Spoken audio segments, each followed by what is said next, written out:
But otherwise, Wednesday's a reasonably bright day, cloudier skies in the north, and a return to some cloud on Thursday as well. Even though we'll see a cloudy start, it'll be a bright outlook for the rest of the day. Boxed Solar, sponsors of weather on GB News. Well, I have a very special edition of Patrick Christie's Tonight coming your way this evening. And I'm thrilled to be appearing on the Patrick Christie Show tonight, going on from 9 till 11. It's going to be an absolutely epic show in which we're going to be discussing, amongst many other things, the significance, the causes of Donald Trump's sensational victory and what lessons that may have, if any, for this country and the world. Don't miss it. It's the only place to be. Patrick Christie's Tonight, 9 to 11 p.m. There's only 2 weeks remaining to win Christmas on us this year. First, we'll give you £20,025 in tax-free cash. Then we'll give you £5,000 to spend on all of your Christmas presents, with a further £500 in vouchers to spend at your favourite supermarket. Finally, a GB News Christmas goodie bag. You'll get it all in time for the big day. For another chance to win, call 0903 681 3232. Calls cost £2 plus your network access charge. Text cash to 63232.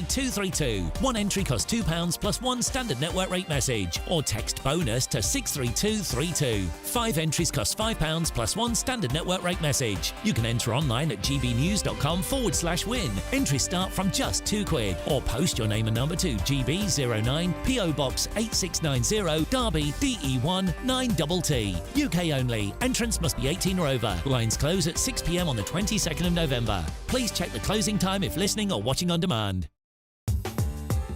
I'm Christopher Hope. From pop stars to politicians, I'll interview anybody in a pub who's got a political opinion. Join me every Friday on Spotify, Apple Podcasts, YouTube or gbnews.com, or wherever you get your podcasts. This is GB News, the People's Channel.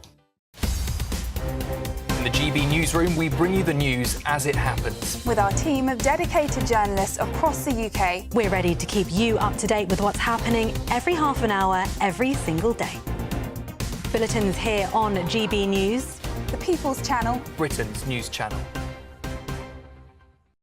It's Patrick Christie's Tonight, and here we do things differently. It's explaining the absolute madness of this, doesn't it? It's explosive. I mean, this is very good. It's lively. 850. Your government sat there short and it did nothing. It's controversial. And the Middle East has been in turmoil since before I was born. It's everything you need to kickstart your evening. Everyone's had their Weetabix tonight. I love to see it. That's Patrick Christie's Tonight, weeknights from 9 p.m.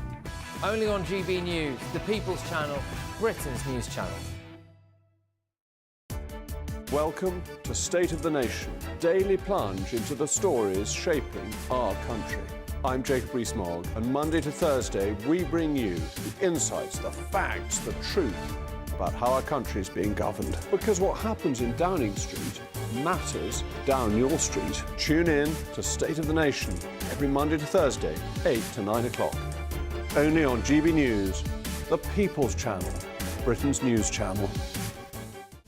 This is Britain's Newsroom, where your voice matters. It's just astonishing. With expert analysis and honest opinion, we don't just keep you informed. We bring you unique perspectives you won't see anywhere else. Can't argue with any of that. When the news happens, it happens here. On Britain's Newsroom, weekdays from 9:30 a.m. Only on GB News.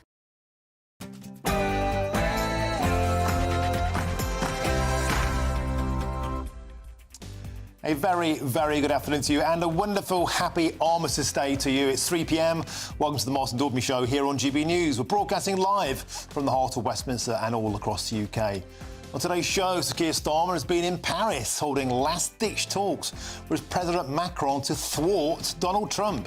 The pair aim to convince Joe Biden to allow the firing of Storm Shadow missiles into Russia while he's still in power, as rumours intensify that Donald Trump is about to pull the plug on Ukraine's multi-billion-dollar war chest. And Sir Keir Starmer is at something of a crossroads. Does he do a trade deal with Trump's booming America, or tie himself to a sinking European Union? Will Sir Keir Starmer do what's best for Britain, or what's best for Brussels? And a multi-millionaire hotel and drinks tycoon from Chesterfield is scrapping plans to expand his empire by 20 million quid because he says that Labour's budget is absolutely anti-entrepreneur and anti-business. I'll speak to Steve Perez, the boss of the global drinks brand. And what a pleasure this is. On this Armistice Day today, I'll be joined in the studio by World War II veteran John King. And today is an extra special day for John because it's his 100th birthday. So as well as getting a letter from the King, Mr. King will be appearing on GB News. I simply cannot wait. What a legend. That's all coming up on today's show.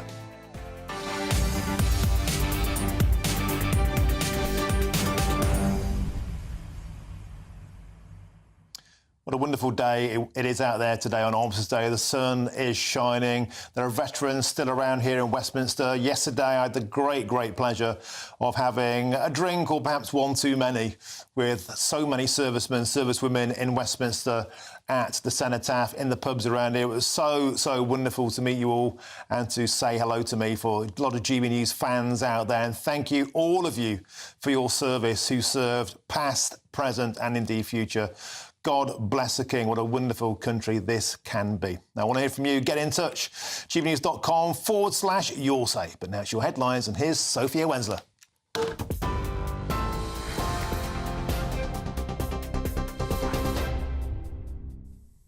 Martin, thank you. Good afternoon. It's just gone 3 o'clock. These are your headlines from the GB newsroom.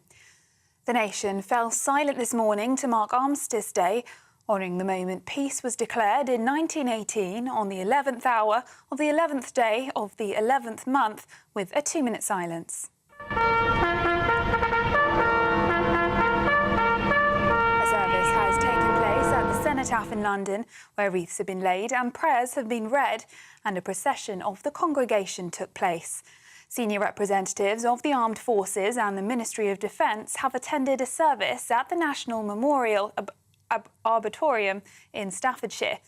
The Duchess of Edinburgh also spoke at the service. Well, the Prime Minister has marked Armistice Day in France today, becoming the first UK leader to do so since Sir Winston Churchill, and ahead of the commemorations. Sir Keir Starmer and President Emmanuel Macron spoke about the war in Ukraine and the situation in the Middle East. The two leaders laid a floral tribute at the tomb of the unknown soldier at the Arc de Triomphe. According to a Downing Street spokesman, the two leaders also spoke about the situation in the Channel, with the leaders strongly agreeing on the importance of bearing down on illegal migration at every stage of a migrant's journey. Minister for Veterans Alistair Cairns spoke to Eamon and Isabel this morning. I think going out there makes absolute sense from my perspective. The war was fought in France, so being alongside the French to remember those that have fallen is fantastic news.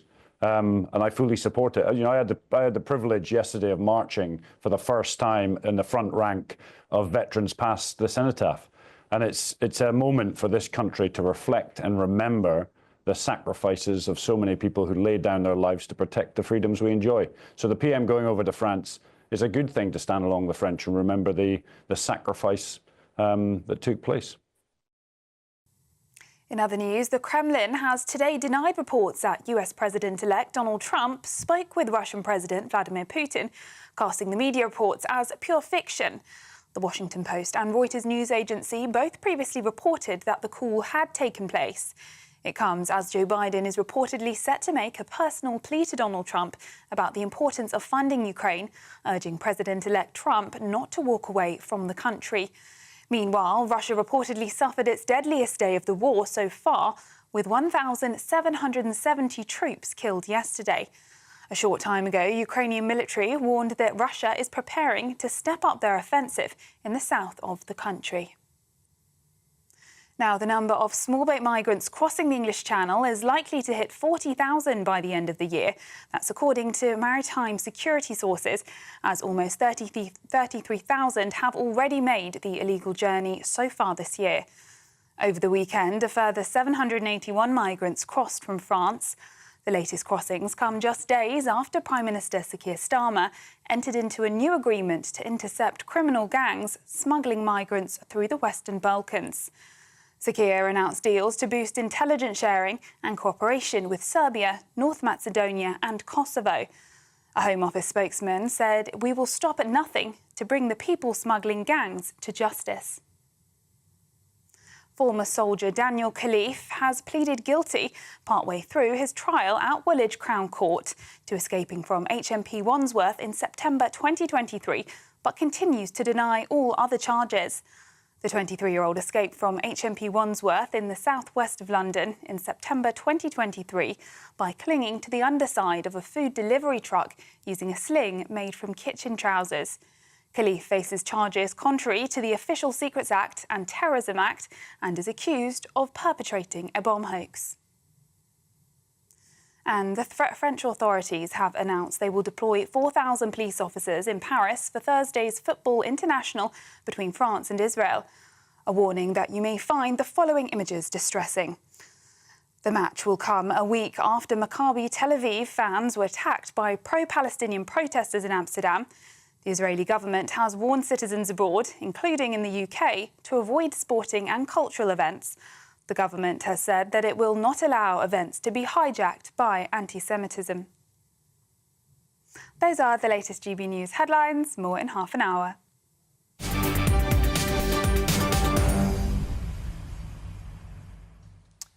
Thank you, Sophia. Now, today, of course, is Armistice Day, and earlier Britain fell silent to remember our fallen heroes. On this day, in 1918, peace was declared in Europe, bringing an end to more than 4 years of fighting. Sir Keir Starmer marked the occasion at a ceremony in Paris, the first Prime Minister to do so since Winston Churchill was there in 1944, as he laid a wreath at the tomb of the unknown soldier alongside British and French veterans.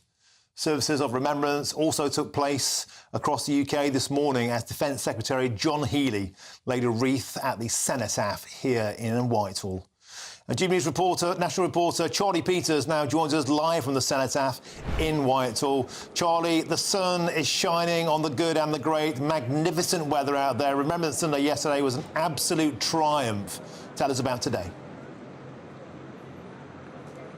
Good afternoon, Martin. Well, as you just mentioned, Sir Keir Starmer is in Paris today, marking Armistice Day with the French President Emmanuel Macron. He's the first British Prime Minister to be in France for Armistice Day since 1944, when Winston Churchill did the same with Charles de Gaulle. That's a significant moment with both world leaders there, speaking about the need to thwart Russia's aggression, very much using a memory of the past to bring it forward and reflect on the challenges that Europe and indeed the world is facing at the moment amid the looming prospect of expanding war. And that's a message I heard this morning from others attending the cenotaph here. We heard from Lady Lucy French. She's the great-granddaughter of Sir John French, who led the British Expeditionary Force in 1914. She told me it's vital that we remember, that we don't repeat the mistakes of the past. And I spoke to several other people who were linked with the Western Front Association, who were delighted really that they were able to attend and commemorate the Great War in particular at the cenotaph, remembering 1914 to 1918. And actually being here from very early in the morning, before 6 a.m, right up to 11 a.m, we had a feeling that we were repeating the process that was carried out in 1918, because the Armistice Treaty was signed at 5 a.m, but it didn't actually go into effect until, of course, the 11th hour of that 11th day. Some 2,000 men were still killed fighting on the Western Front after peace was signed in those 6 hours before it came into effect. And I know many people who were gathered here for that ceremony at the cenotaph were reflecting not only on the millions, of course, who died throughout the war, but also on the 2,000 who were killed in that period as well.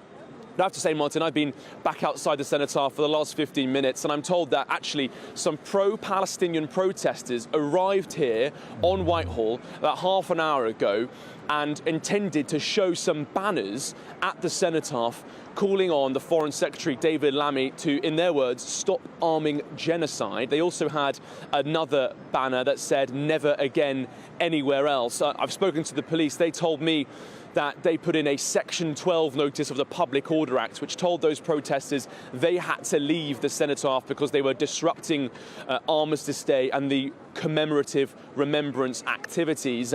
I'm told by some of the protesters that they were threatened with arrest if they stayed.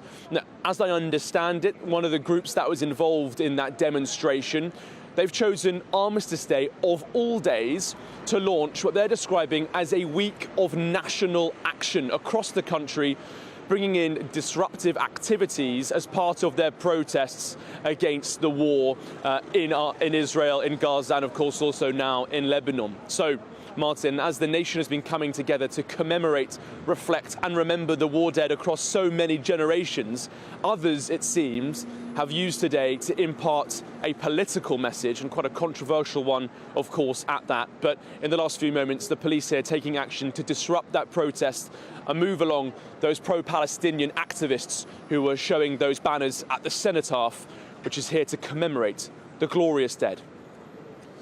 Charlie Peters, wonderfully put. And can I just say a thank you to the police for doing that? Anybody who tries to hijack Armistice Day or Remembrance Sunday for political means should be banged up toot sweet. Well done to the police. This has no place today. Have a day off, lads. Go somewhere else. Don't desecrate the memory of the fallen. Charlie Peters, thank you very, very much. And can I say, the 2-minute silence yesterday on Remembrance Sunday was impeccably observed. In fact, it went on for about 6 or 7 minutes. Well done to everybody in attendance. Charlie Peters, legend, thank you very much. Speak to you again soon. And moving on, while Sir Keir Starmer was with President Macron in Paris early today, they also discussed how to put Ukraine into the strongest possible position going into this winter. Now, this comes as concerns are growing over what a Donald Trump presidency will mean for Ukraine's war efforts. Now, the president-elect has previously vowed to end the Ukraine war on day one in office. And joining me now for more on this in the studio is GBNews' political correspondent Olivia Utley. Olivia, welcome to the studio.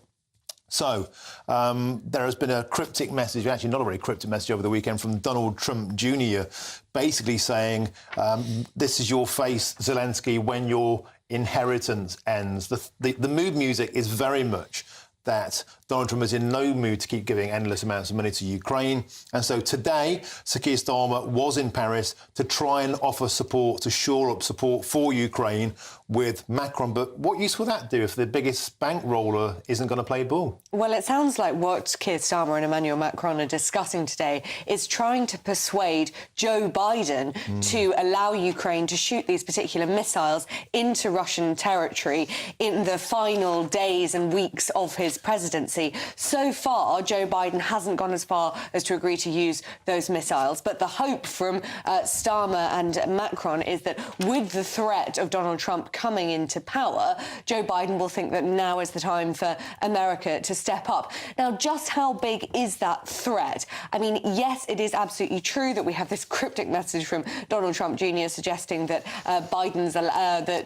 Zelensky's allowance is going to be withdrawn as soon as Donald Trump comes into power. And certainly Donald Trump has said that he would like to end the Ukraine war on day one. J.D. Vance, meanwhile, very much his worldview is that America should protect America, Europe should protect Europe, and the war in Ukraine is nothing to do with America. They shouldn't be the ones having to fight it. All of that said, Donald Trump has had a talk with Putin and has told him that he would like to see what's happening in Ukraine being scaled down. And he's pointed out, rather menacingly perhaps, just how big America's military presence in Ukraine is. So it could be that actually Donald Trump doesn't go as hard line as we're all predicting on withdrawing from Ukraine. What Emmanuel Macron and Keir Starmer can do about it, I mean, it remains to be seen. Will they be able to persuade Joe Biden on their own? Of course, it is very, very important for both Britain and France that America does stay involved in this war, because if Britain stays true to the sort of commitments that it's made for Ukraine, that'll be very, very costly indeed. And as we know, Keir Starmer says that he would like to see Britain's defence budget increase, but he hasn't put any timeline on when he's going to do that, unlike Rishi Sunak when he was in power. And another area where Sir Keir Starmer is at direct loggerheads with Donald Trump is COP29, the annual climate jamboree, where they all jet in with the carbon footprint the size of a small African country, have a conference and clear off, and nothing really changes. India aren't going, China aren't going. Donald Trump has already said, drill, baby, drill. He's the antithesis of this whole business. Do these kind of conferences have any point? Well, COP29 does feel like a bit of a damp squib this year. Not only China not going, but also Emmanuel Macron's not going, Olaf Scholz isn't going, Ursula von der Leyen isn't going, Joe Biden isn't going. So it does sound a little bit as though Keir Starmer will be talking to an empty room when he goes out there this evening. This is being nicknamed the Finance COP. There are developed nations who are lobbying to raise $1 trillion to give to underdeveloped nations in order to help them pay for the costs of climate change. It'll be interesting to see what Keir Starmer's reaction is to that, because so far, although Ed Miliband talks up the net zero game, Rachel Reeves and Keir Starmer have been pretty tight with the purse strings on actually forking out money to pay to some of these underdeveloped nations, because of course their budgets are very, very, very stretched thanks to the promises they made during the election campaign. Let's see what comes of this COP29. Of course, it is all overshadowed by Donald Trump's new presidency. He has said that he would like to pull out of the Paris Agreement again, and that looks like something he'll probably do very, very soon, probably undermine absolutely everything that's been agreed, that will be agreed at COP29 over the next few days. It's incredible, isn't it, Olivia, that Donald Trump isn't even the official president yet. Now, that's not happening, 76 days in January, and yet every conference, every decision, every summit is now overshadowed by this looming sea change of a open market, free, capitalist country, low taxation, low regulation, driven by fossil fuels. The precise nightmare that people at COP26 envisage, and yet the stock market in America is going gangbusters and Europe is sinking. So surely the future should lie, if it's best for Britain, not best for Brussels, doing a trade deal with Trump. Well, I think Britain would certainly like to do a trade deal with Trump. I mean, yes, Trump is perhaps slightly more open to a trade deal with the UK than Joe Biden was. He said when he was president the last time, he likes the idea of Brexit, Donald Trump. He likes the idea of nations making bilateral agreements. Whether that would actually be possible to close in on, I mean, that remains to be seen, because in 5 years, yes, Donald Trump made positive noises about a trade deal, but it didn't actually happen. Of course, the question for Keir Starmer is, does he try and chase that trade deal with America and risk angering our European neighbours, or does he try and get this closer relationship with the EU, which he has talked about again and again? And at the moment, it looks as though he's erring on the side of trying to get a closer relationship with the EU rather than going down the American route, which we'll have to see the wisdom of that. As you say, right now, the American stock market is absolutely booming, while it doesn't look like Europe is in such a rosy position. You're absolutely bang on. I think your instincts are right. The tie to Brussels is still there. Later in the show, I'll be pointing out how trade deals that we've already got with just 8 of the 50 American states are worth more than the entire European Union combined. All the data points to the future with DC, not with the EU. Olivia Utley, superb. Thank you as ever. Now, returning to the fate of Ukraine under Donald Trump, I'm now joined by the former MP and soldier, Bob Seeley. Bob, always an absolute pleasure to have your company on the show. I hope you're keeping well, my old son. At this time of year, I know remembering your colleagues in the armed forces, always top of every former soldier's agenda. Can we talk about Ukraine? And the mood music seems to have shifted. We have an incoming president, and it seems like there could be an incoming nightmare for Ukraine. Maybe. I mean, I'm in Kiev at the moment, and we're still hearing the air raid sirens every so often. A lot of Ukrainians in the military and policy-making areas actually were getting pretty fed up with Biden. So there is a sense that Trump is going to change things for better or worse, but he will be much more decisive than Biden, because the Ukrainians felt they were being drip fed kit, but never enough. And they were always under pressure because they were never getting enough kit. The Ukrainians are doing a great deal to develop their own industry. That should be noted. So they are producing 400,000 drones. Many of those are going to be those kamikaze drones that you may see exploding onto Russian tanks and Russian positions. So they're producing a lot of kit themselves at very cheap prices compared to Western manufacturers, it should be said. But there is more high-end kit, including especially the high-end air defense stuff that they desperately need from the US and indeed from Europe. Bob, it also looks as though Donald Trump will be rattling his sabre about getting people to cough up their full 2% or perhaps even 3% to join NATO to keep America keeping the rest of the world safe. Do you think that will happen? Do you think those countries can afford it? Do you think that's the right thing to do? I do think it's the right thing to do, and I think, I was reading and listening to you talking about Macron and Starmer meeting. I mean, look, Germany, Italy, France, Britain, they're the third, the sixth, the seventh, and the eighth of the largest economies in the world. I'm not quite sure why we are so dependent on the US supplying aid to Ukraine, given that if Ukraine loses, it's going to cost us an awful lot more.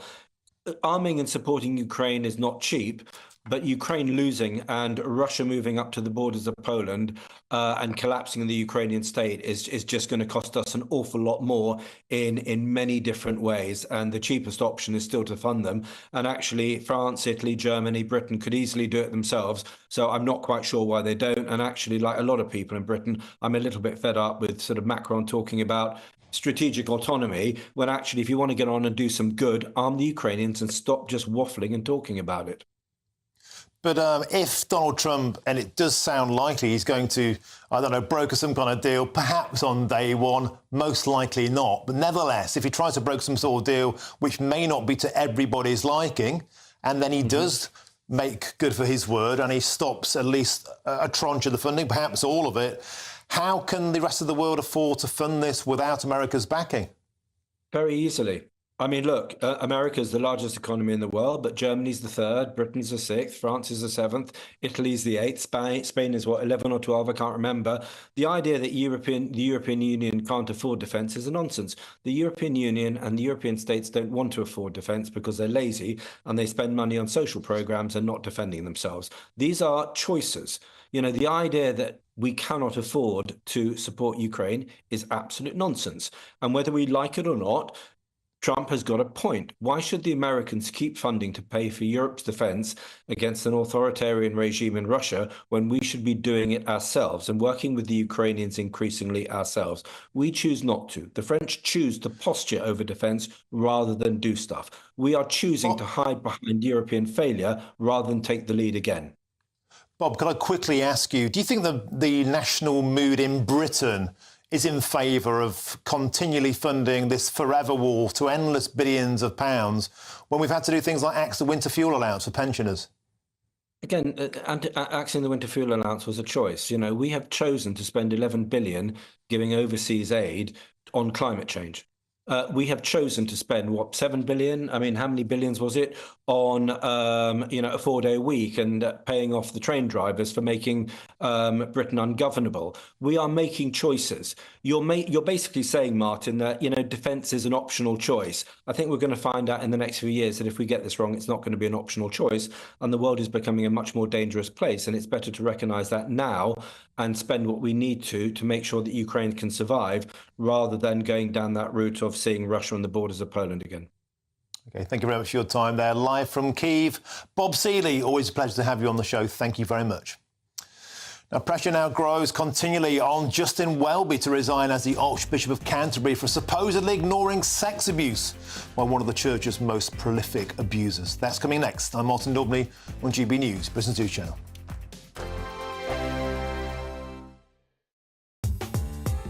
I'm Christopher Hope. From pop stars to politicians, I'll interview anybody in a pub who's got a political opinion. Join me every Friday on Spotify, Apple Podcasts, YouTube or gbnews.com, or wherever you get your podcasts. This is GB News, the People's Channel. Nightmare commute? Kick it up a gear with GB News Radio. You can listen online and on DAB+, and on the GB News app. We're also on TuneIn and the Radio Player app. From the school run to rush hour, get revved up with GB News Radio. We are the People's Channel, Britain's news channel. This is GB News, Britain's news channel. 3 incredible young people from Essex are planning to become the youngest people ever to row, not sail, row, across the Atlantic Ocean. It's about for 3,000 miles? It is. Give or take. Almost exactly that, Sam. The 3 flying fish, so-called, consists of Anna, Dunk, Harry, Alan and Rowan Daly, who are preparing to row that 3,000 miles across the Atlantic. It would be the second largest ocean in the world. And the trio are aiming to do that challenge in support of the Teenage Cancer Trust. Well, I'm very pleased to say that Anna and Harry from the Flying Fish join us now. Very good morning to both of you. Good morning. I think the two of you are bonkers, but brilliant. Absolutely incredible what you're doing to raise money for Teenage Cancer Trust. Why did you want to do this? So our third person, Rowan, his friend actually died. So when he was in secondary school, I believe, one of his peers passed away, and Teenage Cancer Trust supported them and their family a lot. So it was definitely the right charity. Yeah, it was. Absolutely awful. So you wanted to do something to raise money for teenage cancer. Why rowing? So my dad did it in 2021. The trip, the Atlantic trip? Yeah, he rowed it as a pair. Where we live in Essex, they actually build the boats there. So we used to cycle round there past the boatyard, and he got interested and actually did it. He was the first year after COVID. And one night, we all met in the Air Cadets, so one night after Air Cadets, Rowan actually dropped me off home and the boat was outside. We were obviously waiting to get it sold. And I think he was asking some questions, and we stood there at my porch and went, Rowan said, I reckon we could do that. And I was like, yeah, I reckon we could. And then we brought Harry on board, and that's kind of how it all came together. If people are watching and they want to support you, do you have a Yeah, we've GoFundMe got page social yet? media platforms at Right. the Free Flying Fish. That's Facebook, Instagram and TikTok, and our GoFundMe links in all of the bios on there. Fantastic. GB News, the People's Channel. We're proud to be GB News, the People's Channel, and as you know, we always love to hear your views. Now, there's a new way of getting in touch with us at gbnews.com/your say. By commenting, you can be part of a live conversation and join our GB News community. You can even talk to me, Bev Turner, or any of the members of the GB News family.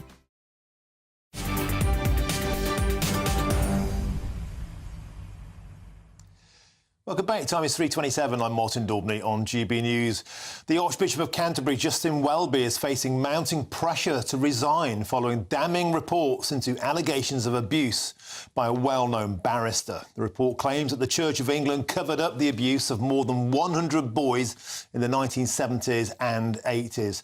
3 members of the Church's Parliament have started a petition calling for Mr Welby to resign over what they call failures to report the alleged abuse. Well, joining me now is Michael Phillips from the Christian Legal Centre. Michael, welcome to the show. This is a damning report, one calling for the resignation of Justin Welby. Do you think he has to go? Yeah, the most amazing thing about this is that he was made aware of these concerns over 10 years ago, about 11 or so years ago. And this is probably the worst offender within the Church of England. I mean, this is the Church of England's version of Jimmy Savile. And he was presented with these findings over 11 years ago, and he just simply didn't do anything about it. And in fact, unfortunately, Mr. Smythe went on. He moved to South Africa. He moved to Zimbabwe before that, and his abuse continued. In fact, he probably abused twice as many people in Southern Africa than he did in the United Kingdom. And if something had been done, if the proper thing had been done, he could have been excommunicated. He could have been dealt with appropriately back then, but it just wasn't dealt with appropriately at all. And it's an absolute abject failure by the Archbishop. So is this negligence or is it something else? Is it a deliberate attempt to look the other way? I think the sad thing is that what we have seen more recently is with somebody who I represented, Dr. Bernard Randall, who is a Church of England clergyman. He's an ordained vicar and he worked in a school in the Midlands. He has been banned from officiating any form of Church of England service because of safeguarding concerns. And you think, has he done anything, a fraction of what John Smythe did? In fact, what he did was he preached one sermon on gender ideology, and ever since then, he's been banned from teaching in any school as a result of the safeguarding concerns which were raised about him.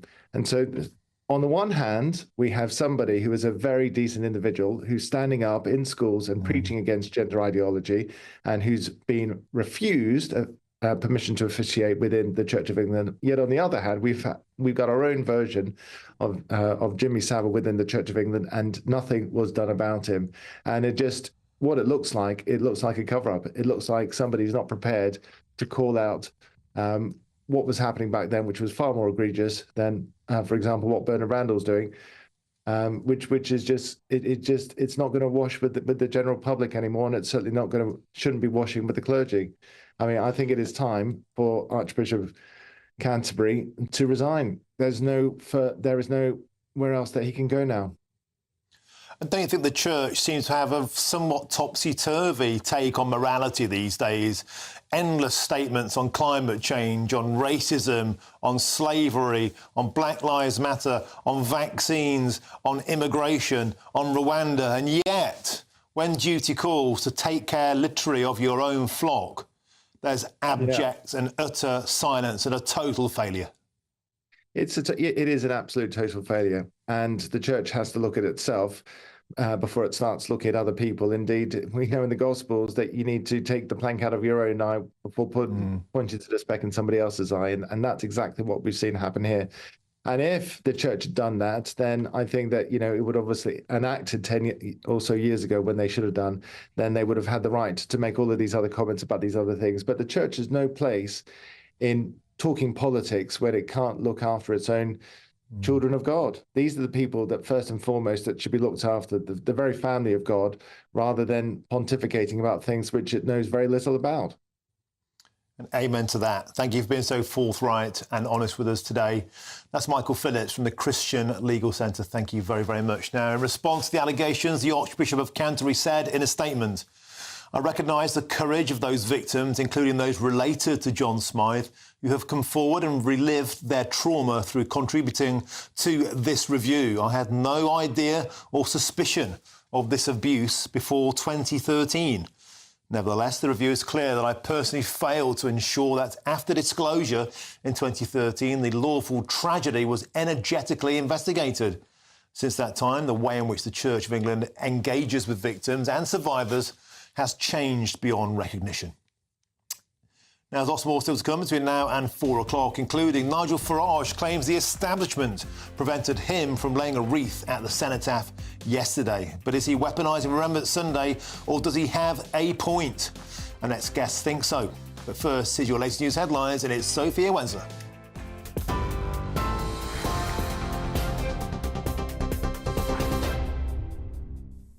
Martin, thank you. Your top stories this hour.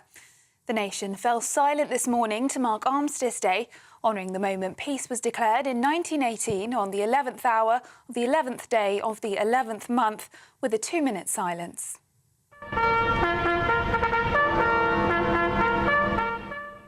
A service has taken place at the Cenotaph in London, where wreaths have been laid and prayers have been read, and a procession of the congregation took place.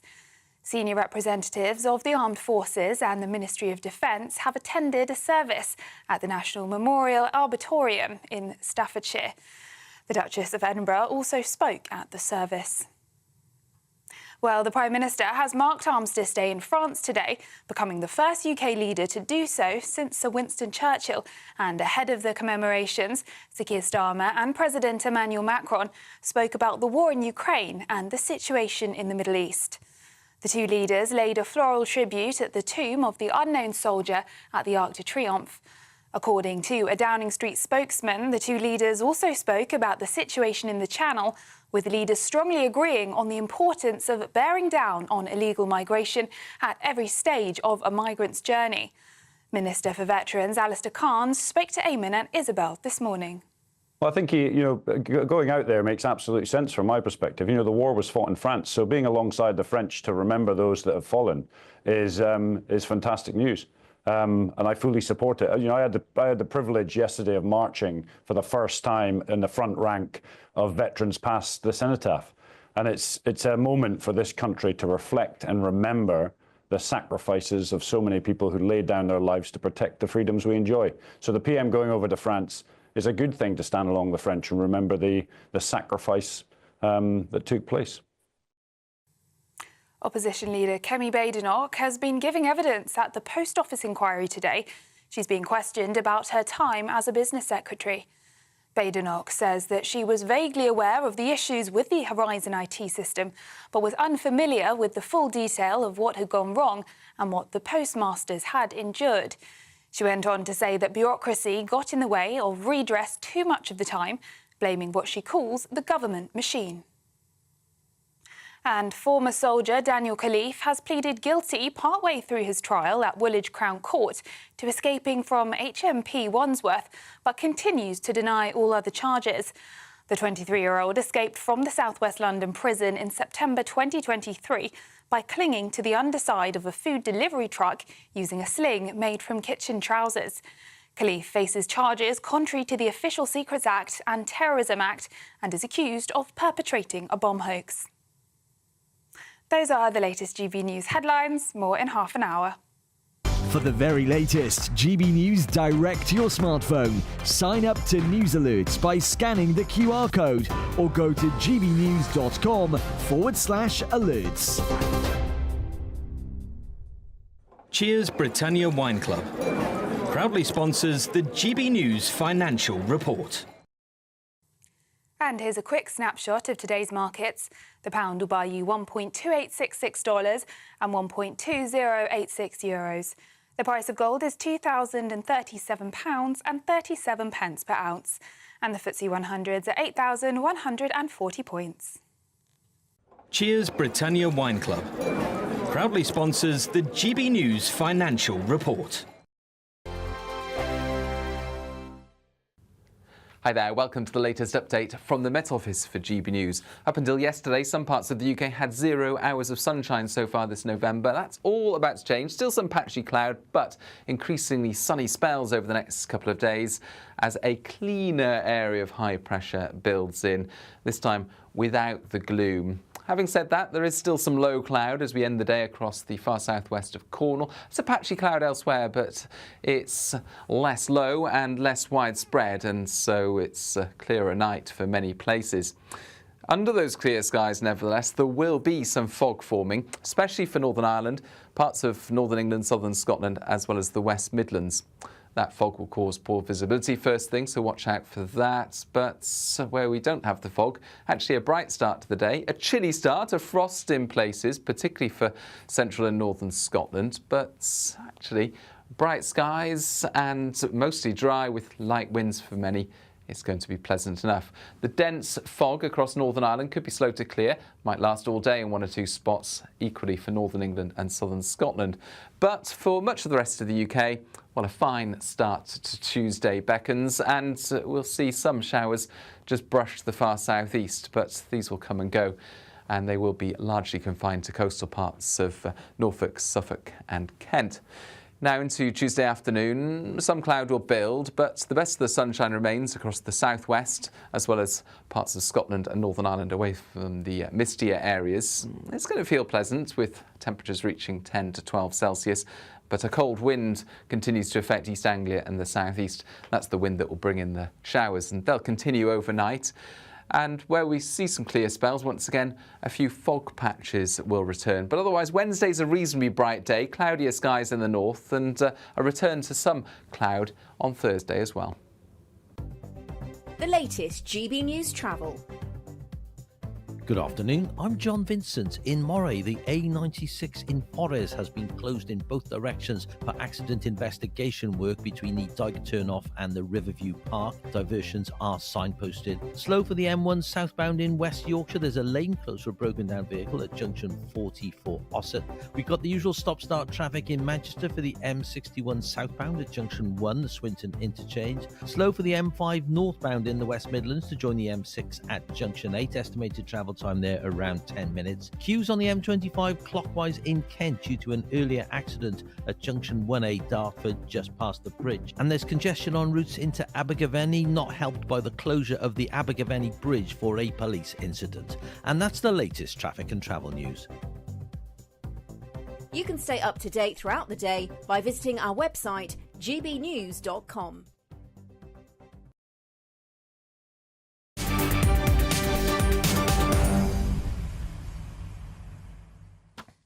Welcome back. It's approaching 20 to 4 on this wonderful Armistice Day afternoon. I'm Martin Daubney here on GB News.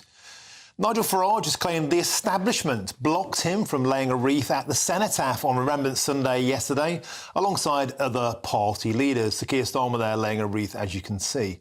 The Reform UK leader appeared to be banished to the balcony alongside Carla Denyer, who of course is the leader of the Green Party.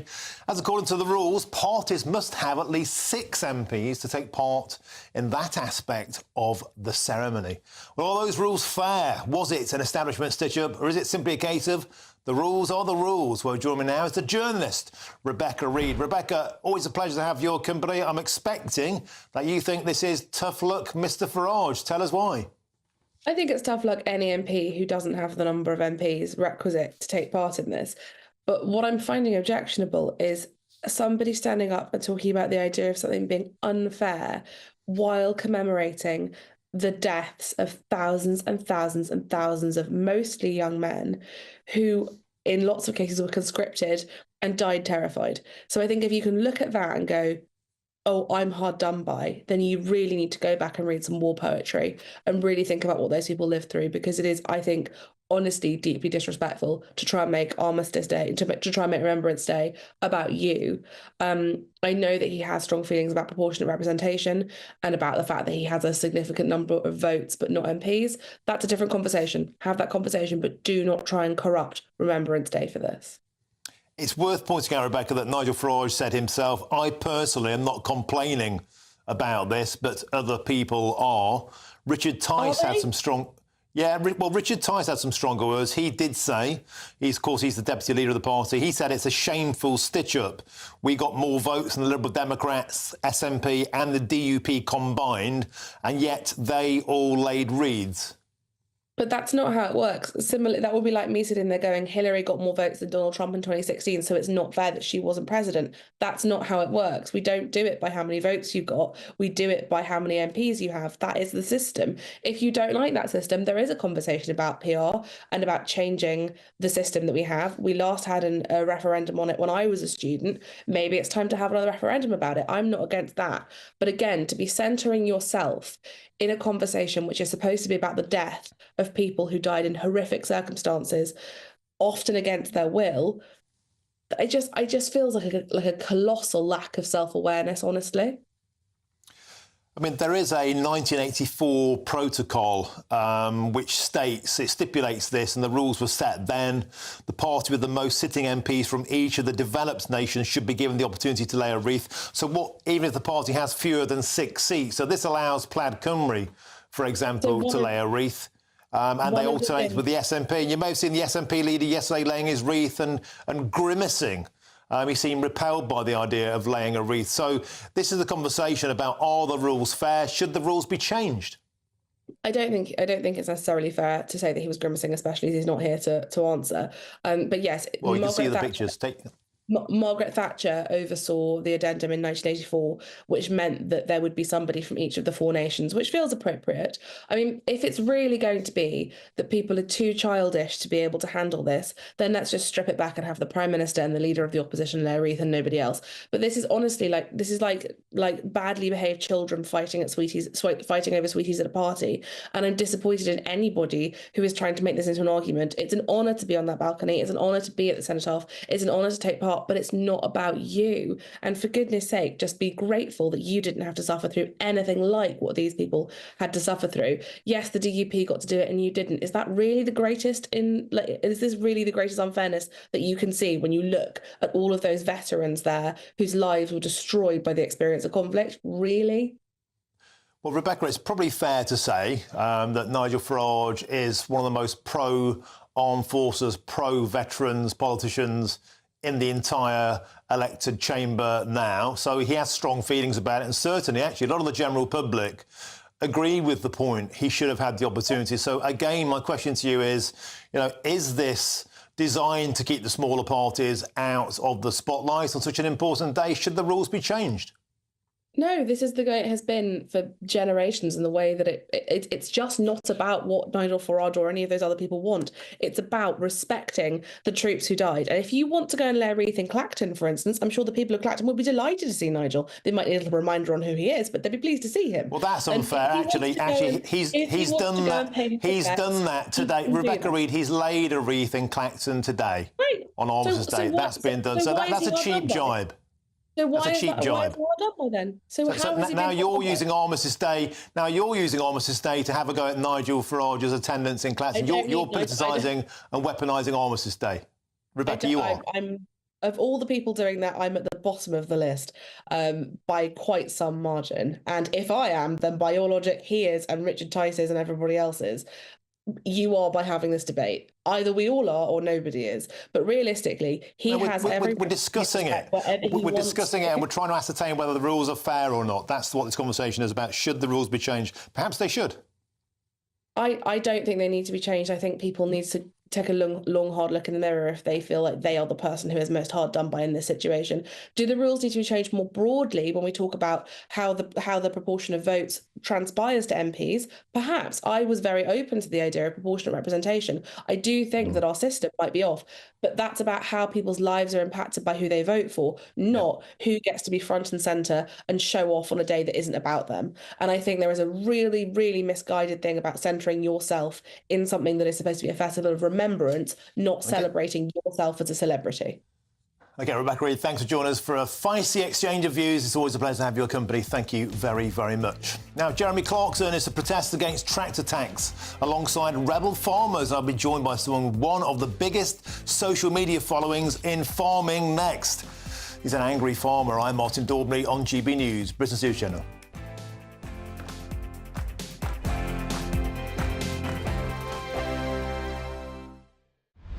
Britain's Newsroom, weekday mornings from 9:30. Maria, potholes, the bane of everybody that uses the road, whether you're a car driver or a cyclist. As a cyclist, are even worse. How have we got into this situation where our roads are in such a bad state? Well, part of it is to do with actually our climate. In somewhere like, say, Sweden, like the snow will fall on the ground, it will stay there for months. Whereas here we've got what's called a freeze-thaw climate, where the water comes down, then we might have a cold snap and it freezes, and the water within the pothole will then expand and make the pothole bigger. Then we might have a mild spell, and then that process repeats. So, we do actually need extra funding to acknowledge the fact that, we just live in a climate where we're sort of particularly vulnerable to potholes. Why? I mean, the fact that this happens, these weather conditions happen, is no great surprise to anybody. Why has the problem been ignored for so long? I think what's happened is we've had short-term funding. So it's like, oh, there's a pothole, let's patch it up. Oh, there's another one, let's patch it up. But the patches aren't actually really that strong, so then they break down again. So, really what we need is to have roads completely resurfaced, and then they'll just be pothole-free for a very long time. And that really is how funding should be. That's the direction funding should go in, as opposed to just sort of like dribs and drabs here and there. Do you think this government are going to be good for the motorist, or is there indeed a war on the motorist still? The different parties come in and they've all got different policies that they wheel out, then they cancel the policies, and then there's so much lack of transparency. Like, for example, with the pothole issue, sometimes the government, whichever government is in office, will do some big showboating about how they're going to give X amount of potholes, and you still think that sounds really good. GB News, the People's Channel. Hi there, I'm Michelle Dewberry, and I'm going to take a second to tell you all about my show, Dubes & Co. We start off with the issues of the day. We then bring in both sides of the arguments. We get rid of the disrespect, and then you throw me into the mix. And trust me, I'll tell it exactly how it is. And then, of course, the magic ingredient, you at home. We mix it all together, and what have we got? In my opinion, the best debate show in town. Monday to Friday, 6 till 7 on GB News, Britain's news channel. Welcome to State of the Nation, daily plunge into the stories shaping our country.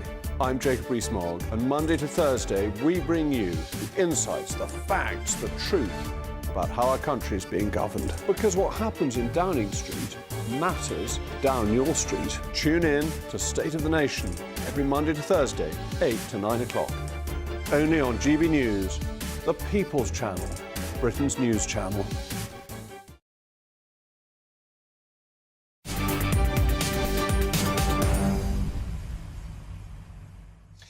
Welcome back. It's approaching 10 to 4. I'm Martin Daubney on GB News. Next Tuesday, thousands of farmers are expected to descend on the streets in Westminster, right outside here, to oppose Rachel Reeves's new inheritance tax, which stops all farms being passed on inheritance tax-free. Now, the former Top Gear presenter Jeremy Clarkson is set to join protesting farmers at the rally next week. And joining me now to discuss this is the farmer, Ollie Harrison, who's got a magnificent social media footprint. Ollie, you're really getting your message across. You're really making people listen to your message, and I absolutely doff my cap to you for doing that, sir. You're really getting people backing you, because GB News viewers certainly are backing British farmers to the absolute hilt. They get it. No farmers, no food. It's a shame the politicians don't understand that same message, Ollie. Tell us, it appears that the NFU, the National Farmers Union, is being rather Queensberry rules about this. They're having a meeting with politicians, but you're taking to the streets. Tell us more. Yeah, so the NFU have arranged a mass lobby event in, I can't remember what the church hall is it, but it only fits 600 people in at a time. So they've made it so that you can have 3 batches, shall we say, of 600 people. But of course, it was massively oversubscribed. And if you've got 600 people in there, you've got 1,200 people with nothing to do. So we could see this situation arriving where they're all in the capital, plus thousands more, with no particular purpose. So we were like, hold on a second. So we come up with the idea of, why don't we have a food bank collection? Well, we're food producers. The debate here is us still being able to produce food going forwards. If we have to pay 25% of our farms over, that isn't going to happen. So that was the angle we wanted to go. But so we contacted the Met and said, look, there's all these farmers. They're all angry. Should we give them a purpose and a location? And that's how it's come about. And so what do you think will happen on the day? Because, we're not going to see scenes like we saw in France or the Netherlands or Brussels. We're not going to see militant farmers, right? You guys have been very clear. You don't want to cause a public nuisance. The bad headlines of a Just Stop Oil star blocking a bridge if somebody didn't get to a hospital, that's not the way you want it, but you want to create a big impact. Yeah. We need to get the message out there of what we do. We produce food, and I think we can do that. Don't get me wrong. There's a lot of angry farms out. I think you said before, rebel farmers, and they are. We are trying to calm the mob, shall we say? But we just need government to understand that these rules that they want to bring out are absolutely ludicrous to work with. You mentioned Jeremy. So to Jeremy's, he's going to be there on the day and support wherever he can. But equally, he doesn't want to turn it into the Jeremy Clarkson show. He wants to make sure that fellow farmers are heard. He did some maths the other day and worked out that just on his farm, the tax bill would take his children 34,000 years to pay back from the profits that he makes. It's just so short-sighted of this policy. Do you think, we sort of quick minute here, Ollie, do you think that they're going to listen? Do you think they'll listen to you guys being polite and having a food bank? Do you think you'll get a resolution on this? I think the main thing is to get the public support so that if there is further action down the line, people understand why that's happening. That's very important. Government themselves have not realised how much food the UK farms produce and how fragile that supply chain is. So I think it's important for them to realise that. And then if there is disruption down the line caused by some of the, say, more militant ones, at least they understand. Otherwise, the message would land quite badly, I think. Yeah, they certainly would have been given ample warning. Very quickly, do you think that politicians understand farming? Is there a complete knowledge gap? It appears so, yeah. It really does. Some of the quotes they're coming out with now, you just gobsmacked by them. Absolutely. I like it. Someone had said something the other day that, they say Rachel Reeves doesn't just want some of the harvest, she wants some of the farm. I thought that was a good quote, but I likened it to, you can take a few eggs off the chicken, but if you cut its head off, you're not going to get any more eggs. And if you're going to take all the eggs, you need to be the one feeding the chicken. Okay, Ollie Harrison so succinctly put. Look, when you're down here next Tuesday, please pop in and say hello to us here at GB News. I'll put the kettle on for you. It'll be a delight to have your company. Ollie Harrison, thank you very, very much. Now stick around because we've got a very special guest in the studio, a World War II veteran who turns 100 today on Armistice Day. I simply cannot wait. I'm Austin Daubney on GB News. Now here's your weather with Aidan McGibbon.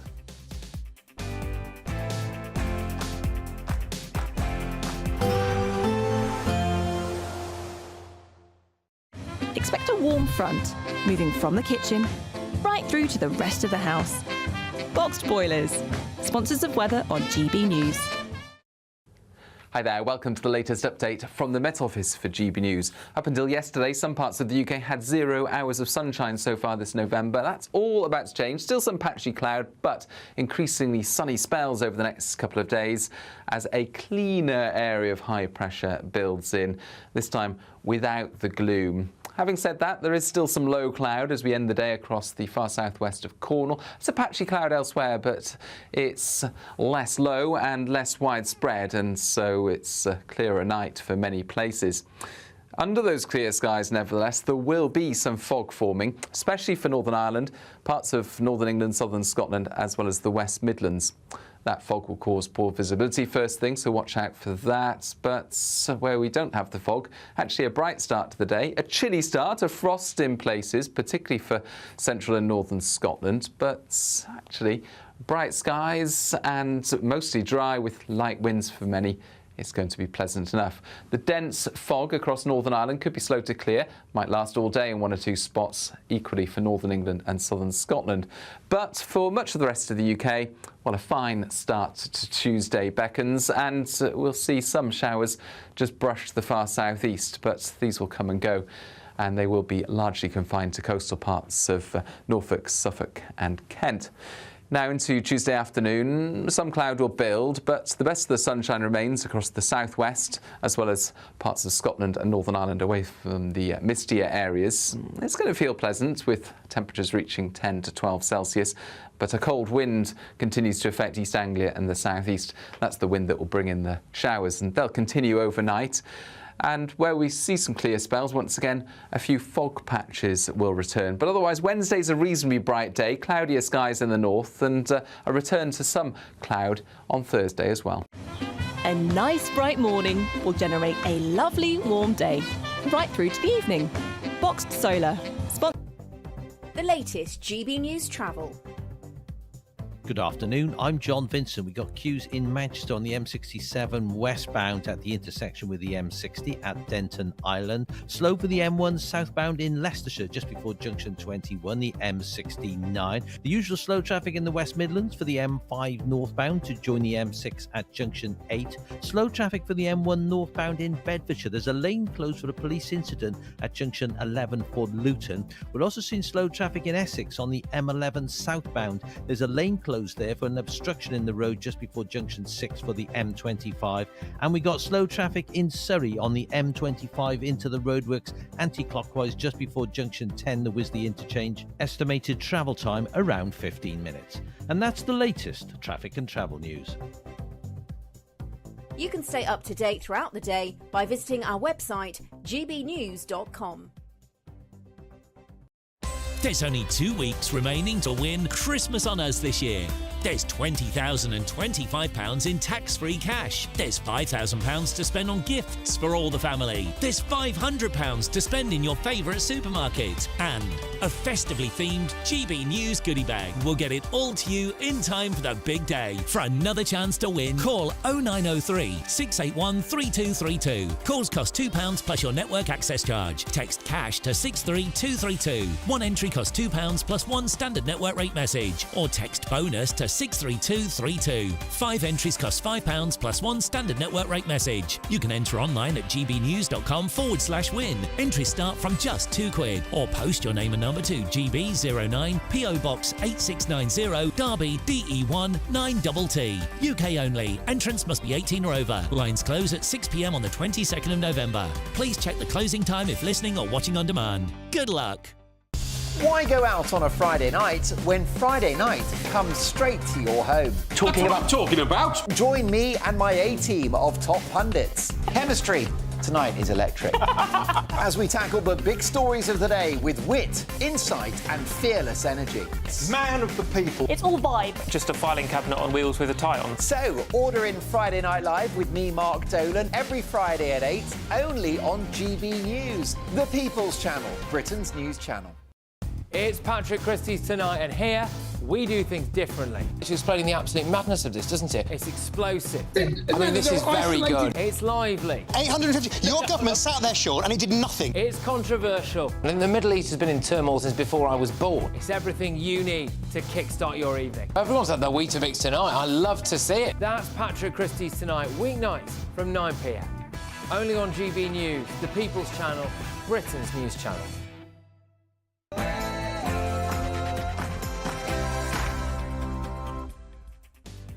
A very, very good afternoon to you on this wonderful Armistice Day afternoon. It's 4 p.m. and welcome to the Martin Daubney Show here on GB News, of course, broadcasting live from the heart of Westminster and all across the UK. On today's show, Keir Starmer has been in Paris holding last-ditch talks with President Macron to thwart Donald Trump. The pair aim to convince Joe Biden to allow the firing of Storm Shadow missiles into Russia, while Biden is still in power as rumours intensify that Donald Trump will pull the plug on Ukraine's multi-billion-dollar war chest. As Keir Starmer is now at a crossroads. Does he do a trade deal with Trump's booming America or tie himself to a sinking European Union? Will Keir Starmer do what's best for Britain or do what's best for Brussels? And a multi-millionaire hotel and drinks tycoon from Chesterfield is scrapping plans to expand his empire by £20 million because he says that Labour's budget is absolutely anti-entrepreneur and anti-business. I'll speak to Steve Perez, boss of the global drinks brand. And on this Armistice Day, wonderful to say I'm so proud to be joined in the studio by the World War II veteran John King. Today is an extra special day for John because it's his 100th birthday. So as well as getting a letter from the King, Mr. King will be appearing live on GB News. That's all coming up in your next hour.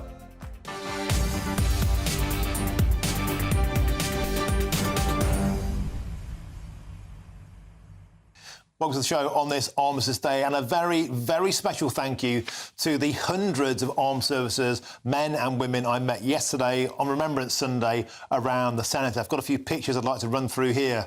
First picture coming up now is my good pal, Daz.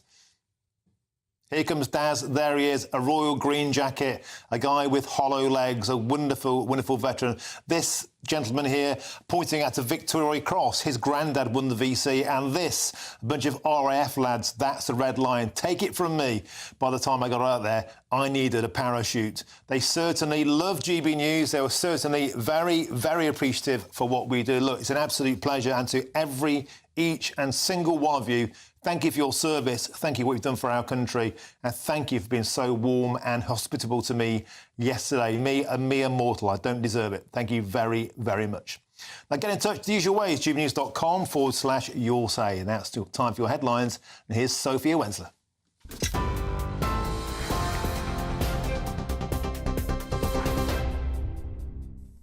Martin, thank you. Good afternoon. It's just gone 4 o'clock. These are your headlines from the GB newsroom. The nation fell silent this morning to mark Armistice Day, honouring the moment peace was declared in 1918 on the 11th hour of the 11th day of the 11th month, with a 2-minute silence.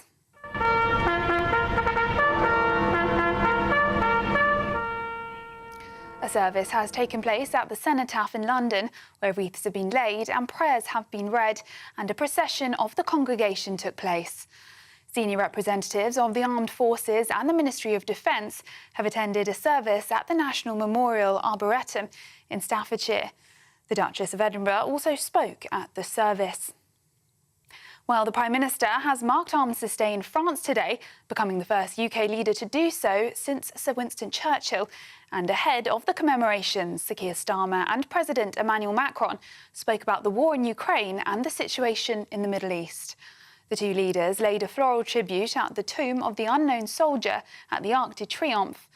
According to a Downing Street spokesman, the two leaders also spoke about the situation in the Channel, with the leaders strongly agreeing on the importance of bearing down on illegal migration at every stage of a migrant's journey. Minister for Veterans, Alistair Carnes, spoke to Eamon and Isabel this morning. Well, I think, going out there makes absolute sense from my perspective. The war was fought in France, so being alongside the French to remember those that have fallen is fantastic news. And I fully support it. I had the privilege yesterday of marching for the first time in the front rank of veterans past the cenotaph. And it's a moment for this country to reflect and remember the sacrifices of so many people who laid down their lives to protect the freedoms we enjoy. So the PM going over to France is a good thing to stand along the French and remember the sacrifice that took place. In other news, the Kremlin has today denied reports that US President-elect Donald Trump spoke with the Russian President Vladimir Putin, casting the media reports as pure fiction. The Washington Post and Reuters news agency both previously reported that the call had taken place. It comes as Joe Biden is reportedly set to make a personal plea to Donald Trump about the importance of funding Ukraine, urging President-elect Trump not to walk away from the country. Meanwhile, Russia reportedly suffered its deadliest day of the war so far, with 1,770 troops killed yesterday. A short time ago, Ukrainian military warned that Russia is preparing to step up their offensive in the south of the country. And back in the UK, opposition leader Kemi Badenoch has been giving evidence at the Post Office inquiry today. She's being questioned about her time as a business secretary. Badenoch says that she was vaguely aware of the issues with the Horizon IT system, but was unfamiliar with the full detail of what had gone wrong and what the postmasters had endured. She went on to say that bureaucracy got in the way of redress too much of the time, blaming what she calls the government machine. Former soldier Daniel Khalif has pleaded guilty partway through his trial at Woolwich Crown Court to escaping from HMP Wandsworth in September 2023, but continues to deny all other charges. The 23-year-old escaped from HMP Wandsworth in the southwest of London by clinging to the underside of a food delivery truck using a sling made from kitchen trousers. Khalif faces charges contrary to the Official Secrets Act and Terrorism Act and is accused of perpetrating a bomb hoax. The French authorities have announced they will deploy 4,000 police officers in Paris for Thursday's football international between France and Israel. A warning that you may find the following images distressing. The match will come a week after Maccabi Tel Aviv fans were attacked by pro-Palestinian protesters in Amsterdam. The Israeli government has warned citizens abroad, including the UK, to avoid sporting and cultural events. The government has said that it will not allow events to be hijacked by anti-Semitism. And a Premier League referee has been suspended after a video appeared to show him making derogatory comments about Liverpool Football Club and their former manager. It is unclear when the video was made or how it came into circulation, but David Coote appears to use an expletive to describe former Liverpool manager Jurgen Klopp. Refereeing body, the PGMOL, said David Coote has been suspended with immediate effect pending a full investigation. We will be making no further comment until that process is complete.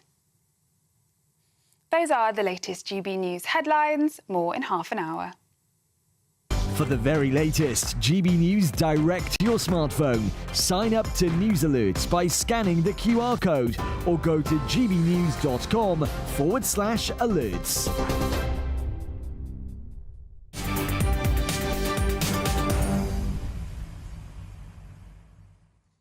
Thank you, Sophia. Now, the Prime Minister marked Armistice Day in Paris with President Macron this morning.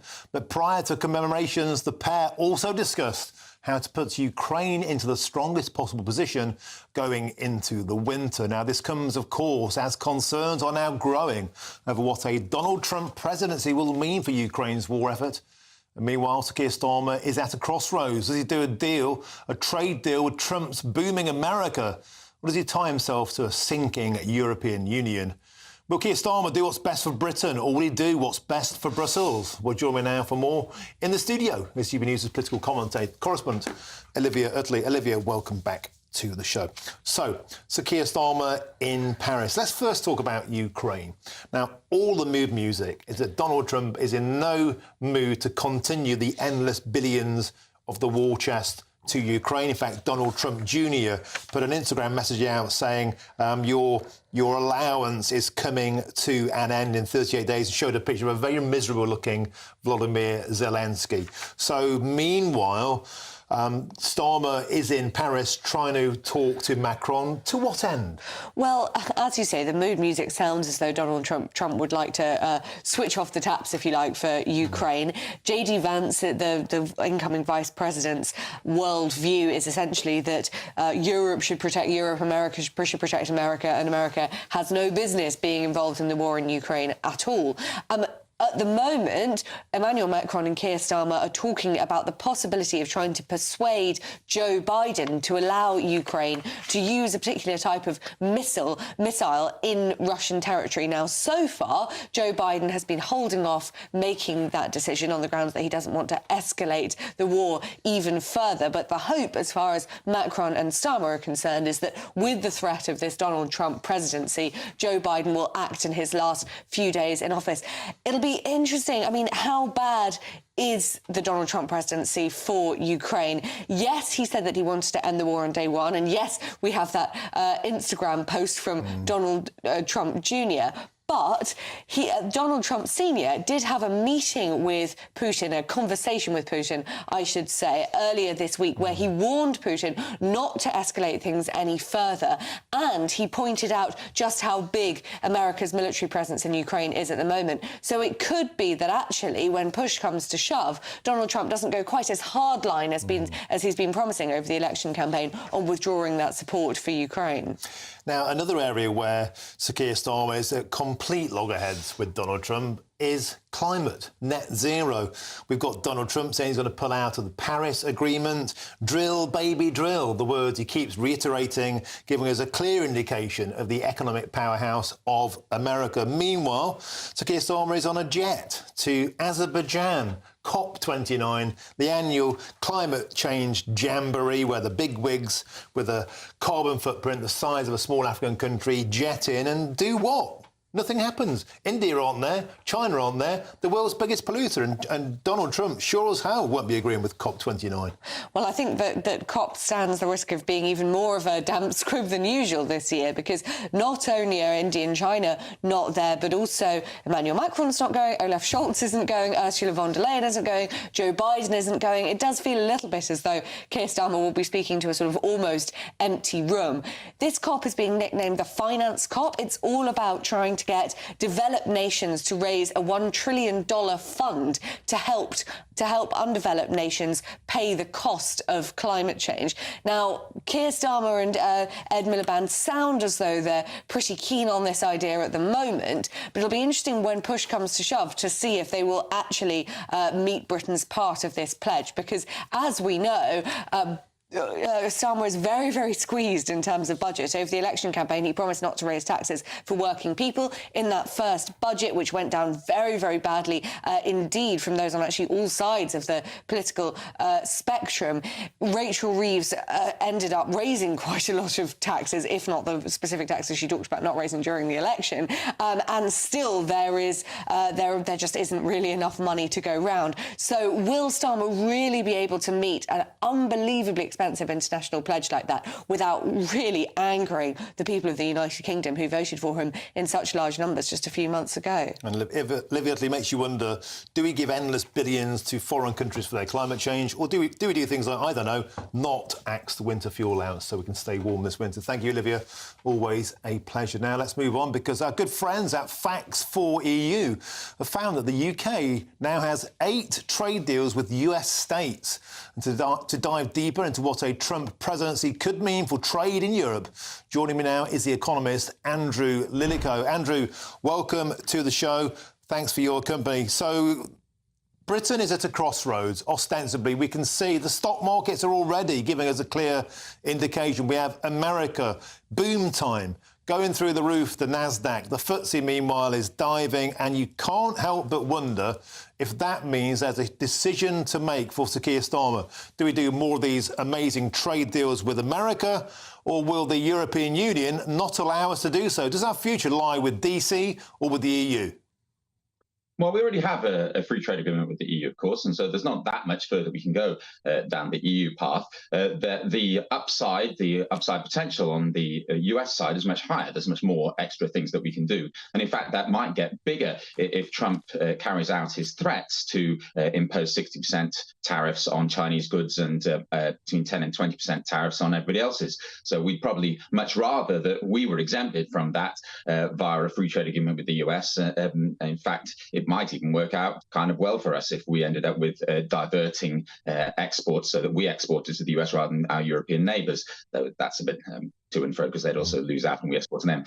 But the point is that there are more opportunities. There's more upside on the US side. I think that the Trump presidency will have quite a few significant economic effects. So there's this trade thing to start with. Other things that are included. Well, he's going to insist that the European nations, if he's not going to wind up NATO altogether, have to spend a lot more on defence. That's going to make a difference to the expenditure on manufacturing goods right across the Europe. He's probably going to have some changes to the climate change policy, so that will make some difference to the net zero agenda. He's also going to probably encourage, so Musk will probably go ahead with his aim to land people on Mars by 2029. So there's going to be a lot of expenditure on space. And of course, the UK is quite a big player in that area as well. And there's going to be impacts on energy prices if he both on the gas side, if he sorts some sort of peace agreement in Ukraine, and perhaps on the oil side, if he attacks Iran, as many people now expect him to do. Cool. Now, Andrew, I'm just going to call up a couple of charts on the screen here, which I'm going to talk our viewers through to show the size of these markets. Let's get those graphics up now, again, from our friends at Facts4EU. The first one shows us the sheer volume. Don't forget, there are just 8 United States, these deals here. There are 50 states in total, of course. And look at the numbers. $7.326 billion worth of export trade to the USA, 7.026 to the European Union. Andrew Lillico, you can see there 8 out of 50 states already bigger than the entire European Union put together. Some of those include Texas. This is $2.64 billion alone. One state. That's Texas there, look. It's the third biggest partnership in all of our business enterprise. The future clearly lies with Washington, not with Brussels. The big question is, Andrew, would Sir Keir Starmer go for that? Because, of course, we're not in the European Union anymore. This was specifically the type of trade deal we were meant to be free and quick and nimble to do. In fact, Kemi Badenoch today is saying this is a golden opportunity. Nigel Farage is saying we should roll out the red carpet to Donald Trump. But will Brussels let him? And do you think he will listen? Well, I don't think it's so much a matter of whether Brussels will let him. I understand the thought that there's maybe some appetite for a reset in relations with the EU and increased partnership there. But the key things I think that might prevent a US trade deal are some of the ones that actually got in the way in 2020-21 when we came very close in the Johnson administration time. And Trump has shown a high appetite for having a free trade agreement with the UK before. 2017, he probably would have done one in the first 6 months if the UK had been ready to move.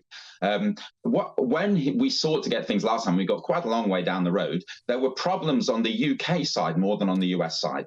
So the US wanted to have quite a lot of access to UK agricultural markets. And you remember all of the discussions about genetically modified animals coming to the UK market and chlorinated chicken and those kinds of things. The UK faces quite a few of what we might think of as almost psychological barriers to a trade deal with the US.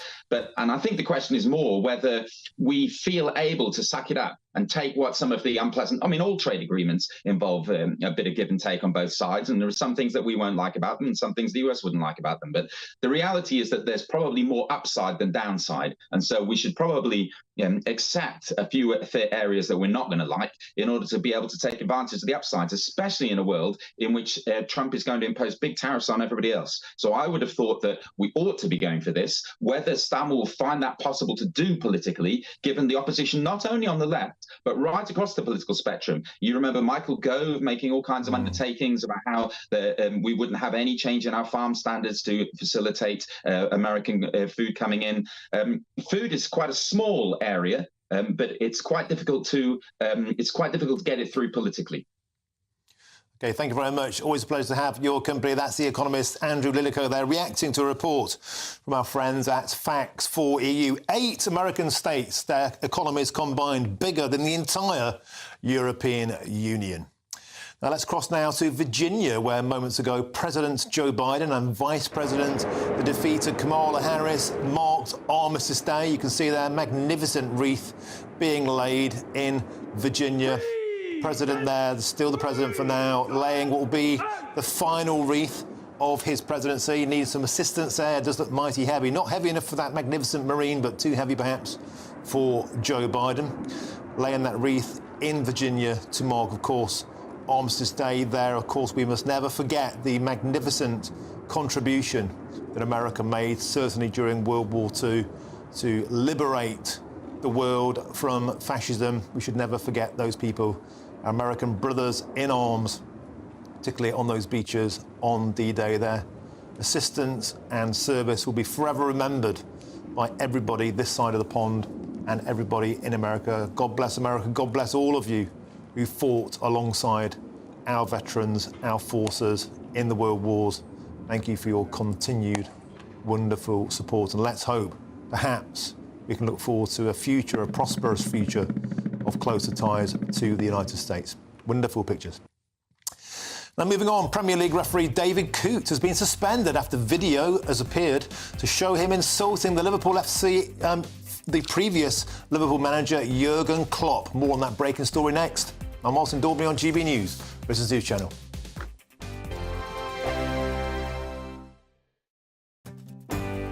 I'm Stephen Dixon, and thanks for joining us on GB News, Britain's news channel.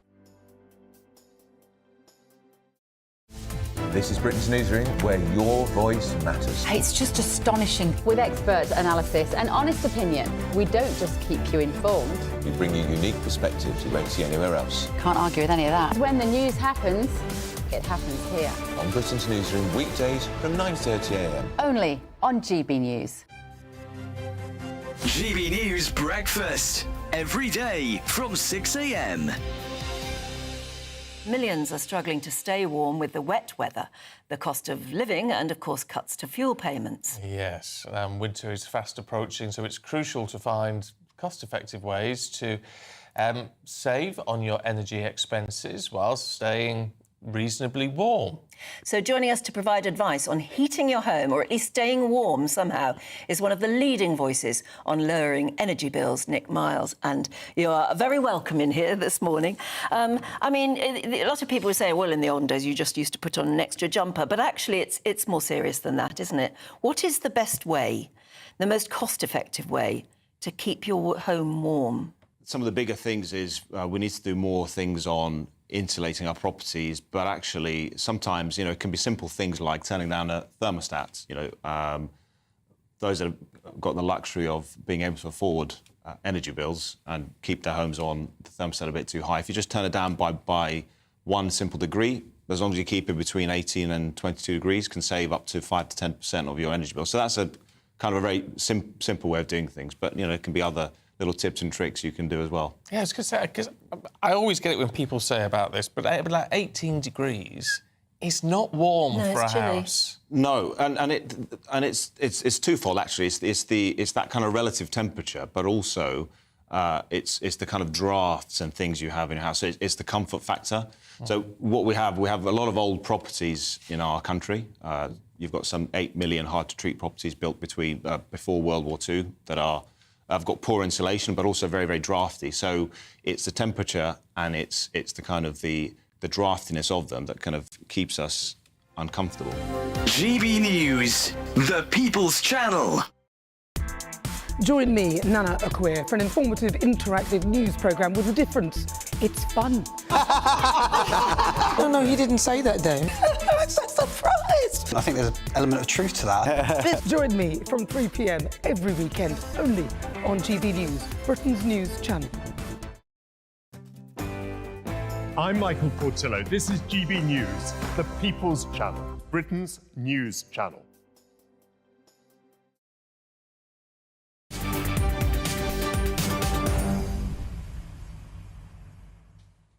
Welcome back. It's 4:24. I'm Martin Daubney on GB News. Now, a video has emerged appearing to show Premier League referee David Coote making very derogatory comments about Liverpool and their former manager Jurgen Klopp. Coote was in charge, of course, for Liverpool's win over Aston Villa on Saturday. And the body responsible for refereeing games in English professional football say an investigation is underway and they won't make any further comment until that process is complete. But somebody who will make a comment is the football journalist Harry Harris, never short of a word or two. Harry, always an absolute delight to have you on the show. Welcome aboard. What do you take about this? I mean, football's a spicy game. People say spicy things. Is it a problem or is it just banter? No, I have got something important to say about this. I think referees should be setting an example. Obviously, they're officiating in matches. I think this should go much further. I think the FA should bring a charge of bringing the game into disrepute, and I think this guy should be banned for life. I think it's appalling, xenophobic comments he's making. Does he not realise that? Well, he obviously made it a few years ago, whatever he made it. But we now have a German manager of England. He can call Klopp arrogant, that's fine, it's an opinion, but he went much further than that, and using such foul and abusive language which referees would book or even possibly even send off a player for 2 bookable offences, I think this is appalling. Yes, and thank you, Harry Harris, for not mentioning the words there, because I do like my job. But it was spicy, it was fruity. It was made during lockdown. That's not to exonerate matters whatsoever. It's an historic moment that's suddenly surfaced now. But you really feel that it's so bad that he needs to be booted out of the game forever. Yes, I think, a lot of people find it amusing, but of course it's so serious. It's not funny. It's not funny in any shape or form. The fact is that these guys are in charge. And unfortunately for the Football Association, not just the Referees Association who suspended him, but, a lot of people feel that the people at the top running the game, are not encouraging as much as they should diversification into the game. And this kind of episode just kind of underlines why they're not, because they've got people like this in charge of football matches. He should not be in charge of any football game ever again. But Harry Harris, you're not telling me at some point in your illustrious career, you haven't called a referee a choice word or two from the terraces, from the press box. We all do it on the terraces. Referees, who'd be a referee these days? Everything they do is microanalyse. Everyone's calling for their heads at every single juncture. Surely they're allowed to have an opinion. They're allowed to have a say too. Yeah, I quite agree. I believe in freedom of speech. They should have an opinion, but this goes beyond what is acceptable. It just is not correct for an official like that to make these sort of statements. It's not just he's showing bias and should never referee a Liverpool game again. But what he had to say about Scousers. Again, I'm not going to use the language because you obviously just told me that you love your job. So no, I won't repeat what they said. But you've heard what they've said. It's just not acceptable. And these guys, this guy who made these comments should not be officiating at any further football match, ever. And so... You don't think it's a dangerous world, though, where things that anybody said years ago can suddenly come back and cancel their entire livelihood, their entire reputation? If this punishment is meted out, as you say, the guy will never work again in football, probably anywhere else. He'll be branded a racist for life, all the usual slurs. Should we not, in this instance or at any time, just put it down to where it came from, a passing comment from a few years ago, or is that way trouble lies? Well, it's a different conversation. It's a double-edged sword. You know, I don't believe that things said so many years ago should come back to haunt people, but it does, and it does give us an insight into what they really believe and think. Is that good or bad? It's a bit of both of each, but yeah, I mean, there should be a period where all of these things are obliterated from out there on the web, but they're not. And what happens is we do get an insight into his thinking, and it isn't very nice to look into this guy's mind. OK, thank you very much for joining us on the show. Harry Harris, always a pleasure to have your company. Now then, before we move on, I just want to again say thank you to all of the people that approached me yesterday on Remembrance Sunday at GB News. GB News were reporting my colleague Adam Cherry was out towards the cenotaph, and we were just absolutely blown away by your kind words. And what came across so many times was how many of you just feel that the mainstream media don't pay enough respect to the armed forces of veterans. So I'm going to do it again. Now, I know my mate Darren Brady is watching at home. That was that first picture there. He's a royal green jacket. He's already said, "I love you, brother." He's a soft so-and-so. This was some chaps at the Red Lion there, just right the pub nearest the cenotaph. They sent me home, shall we say, somewhat merry. My kids got extra pizza. I was a hero coming home. The wife wasn't best pleased. But look, it was Remembrance Sunday, magnificent day, and a picture we just whizzed past there. His grandfather received the Victoria Cross. I had a chat with him on Westminster Bridge. He had a replica of the VC on his chest and he was attempting to lay a wreath at the cenotaph, but couldn't get down there, and so was having to wait. This is Darren again, having to wait until the marching bands got past. That's that gentleman there, laying a wreath for his grandfather, who got the Victoria Cross, of course, the highest award in the armed forces, waiting patiently for Whitehall to reopen so he could go and lay his wreath, pay his respects. It was an absolutely magnificent day. It was wonderful. The 2-minute silence was impeccably observed, I've got to say. In fact, it went on for about 6 minutes. I shook hands with so many people. I can still feel it. I tell you, those military boys and girls, crikey, they almost break the fingers in your bones. Still strong as an ox, although, of course, the years roll on. It was wonderful to have met so many of you. It was an absolute privilege. The pleasure was mine. Thanks for all your kind comments. Thanks for the beers. Thanks for the gin and tonics. And I'll see you again next year. Now, lots more still to come between now and 5 o'clock, including a multi-millionaire hotel and drinks tycoon who is scrapping plans to expand his empire by £20 million because of what he calls Labour's anti-entrepreneur budget. But first, here's your latest news headlines with Sophia Wensler.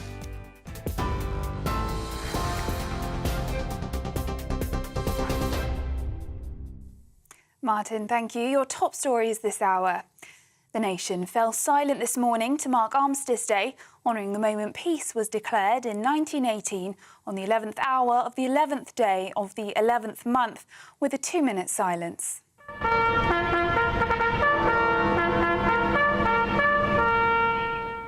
A service has taken place at the Cenotaph in London, where wreaths have been laid and prayers have been read, and a procession of the congregation took place. Senior representatives of the Armed Forces and the Ministry of Defence have attended a service at the National Memorial Arboretum in Staffordshire. The Duchess of Edinburgh also spoke at the service. Well, the Prime Minister has marked Armistice Day in France today, becoming the first UK leader to do so since Sir Winston Churchill.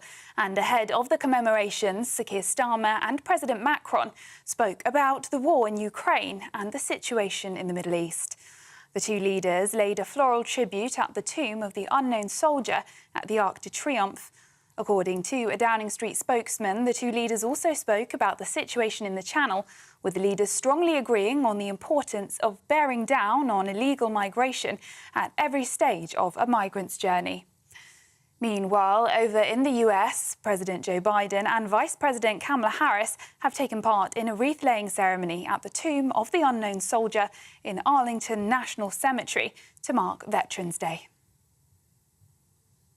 Archbishop of Canterbury, Justin Welby, is facing mounting pressure to resign today following a damning report into the suspected abuse of over 100 children by a well-known barrister associated with the Church of England. The report also claims that the institution had played a role in covering up the accusations when the details initially came to light in 2013. A petition by some members of the Church's Parliament has gathered more than 1,500 signatures urging Justin Welby to stand down. And a Premier League referee has been suspended after a video appeared to show him making derogatory comments about Liverpool Football Club and their former manager. It is unclear when the video was made or how it came into circulation, but David Coote appears to use an expletive to describe former Liverpool manager Jurgen Klopp. Refereeing body, the PGMOL, said David Coote has been suspended with immediate effect pending a full investigation. We will be making no further comments until that process is complete. Those are the latest GB News headlines. More in half an hour. For the very latest GB News direct to your smartphone, sign up to News Alerts by scanning the QR code or go to gbnews.com/alerts.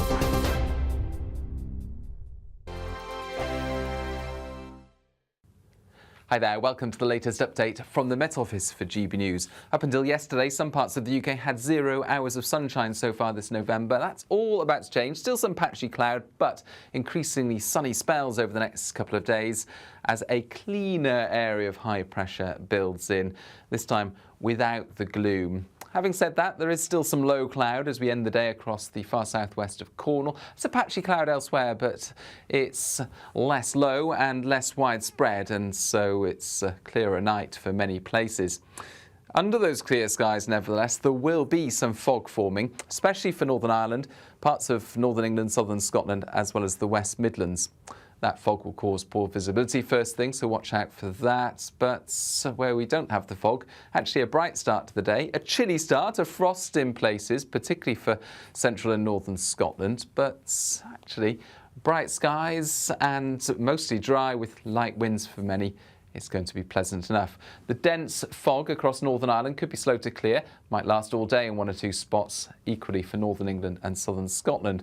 But for much of the rest of the UK, well, a fine start to Tuesday beckons, and we'll see some showers just brush the far southeast, but these will come and go, and they will be largely confined to coastal parts of Norfolk, Suffolk and Kent.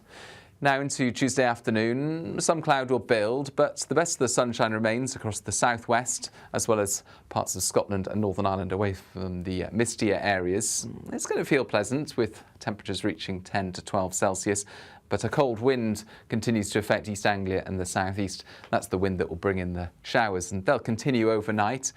And where we see some clear spells, once again, a few fog patches will return. But otherwise, Wednesday's a reasonably bright day, cloudier skies in the north, and a return to some cloud on Thursday as well. The latest GB News travel. Good afternoon, I'm Jules Buckley. Let's go to Scotland to be heading towards Murray in Farage. The A96 is closed both ways by Riverview Park. There's investigation work ongoing following a collision from around about 7:30 this morning, causing delays. 2 out of 4 lanes are closed on the southbound M6 around Stafford. Junction 14 to 13 seen long queues at the scene of a collision. There's one as well affecting the A49, closed both ways there. The Hereford Road between Bayston Hill and Pulley. That's a collision causing big queues through Much Wenlock and Craven Arms. Northbound M1 around Luton, Junction 11, lane 1's closed off. There's a police incident queuing back to Junction 10. 2 lanes coned off, anti-clock M25, staying to 13 to the M3 at 12. There's queues back towards Heathrow Terminal 4 at the scene of an earlier collision. You can stay up to date throughout the day by visiting our website, gbnews.com.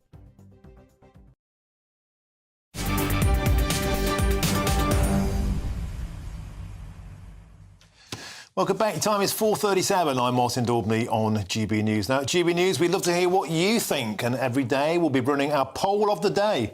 And today we're asking this question. It's really got you going. Should Reform UK have been allowed to lay a wreath at the cenotaph yesterday?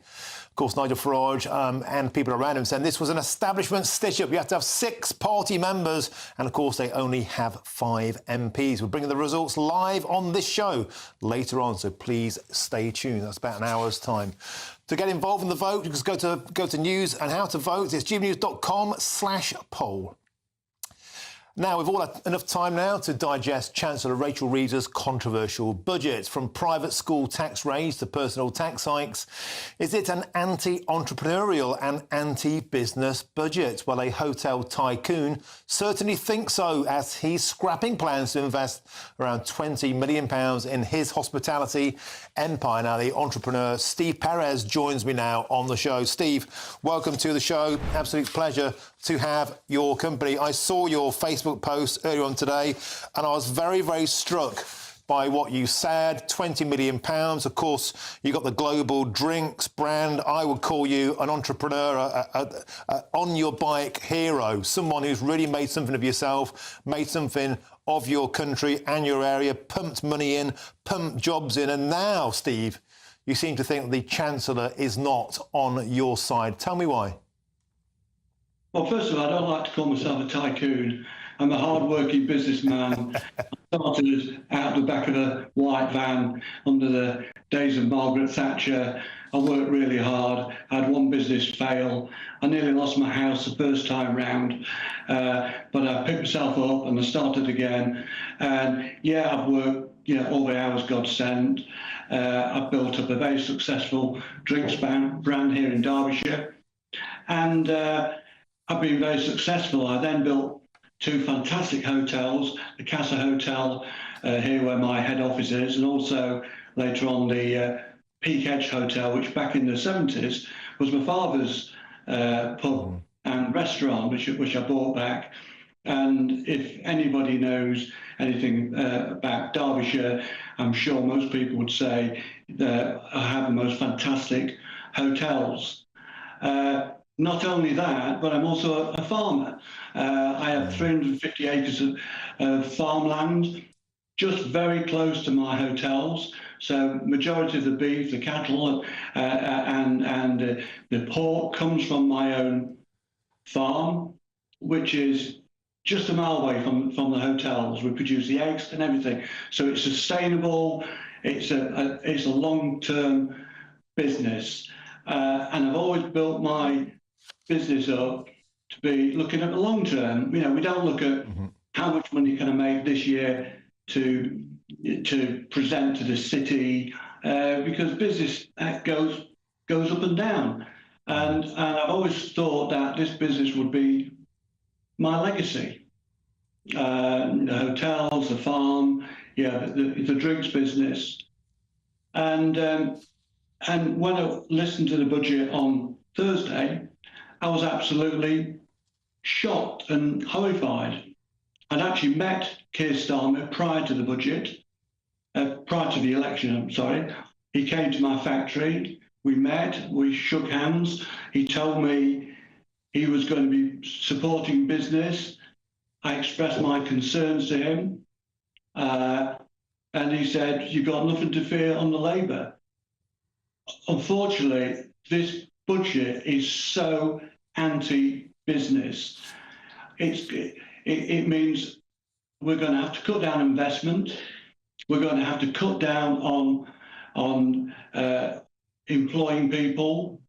It is going to be disastrous for my business and also a lot of customers we supply in hospitality. And Steve, I was particularly moved by comments you made about if you put the extra investment into your business, then of course it will mean upon all of us die.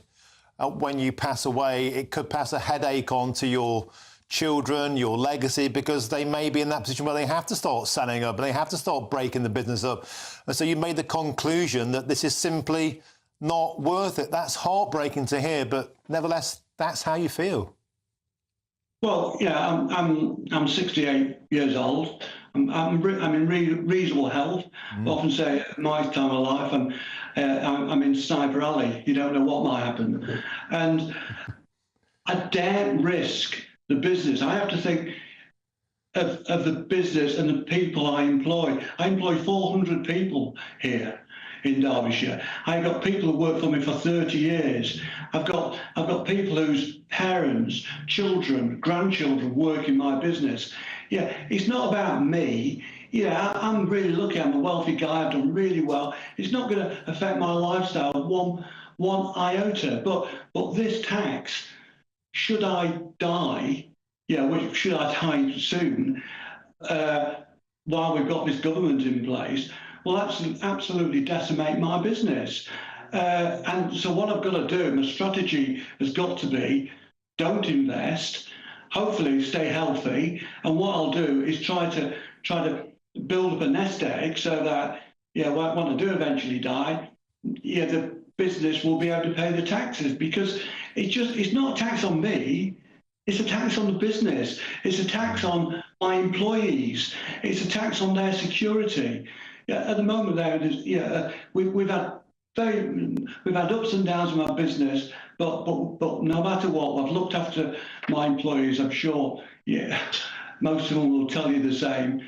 No matter what. However, if this is completely unfair because it brings that uncertainty, the business shouldn't rely on me. I've got a management team who could run the business, but perfectly well. But then if I die, there's this huge tax bill to pay. It's absolutely crazy. And you know what the strange thing is? I was just looking it up, that this business property relief, which allows businesses, family businesses like mine, to continue, hopefully multi-generation, was brought in by Dennis Healey in 1976.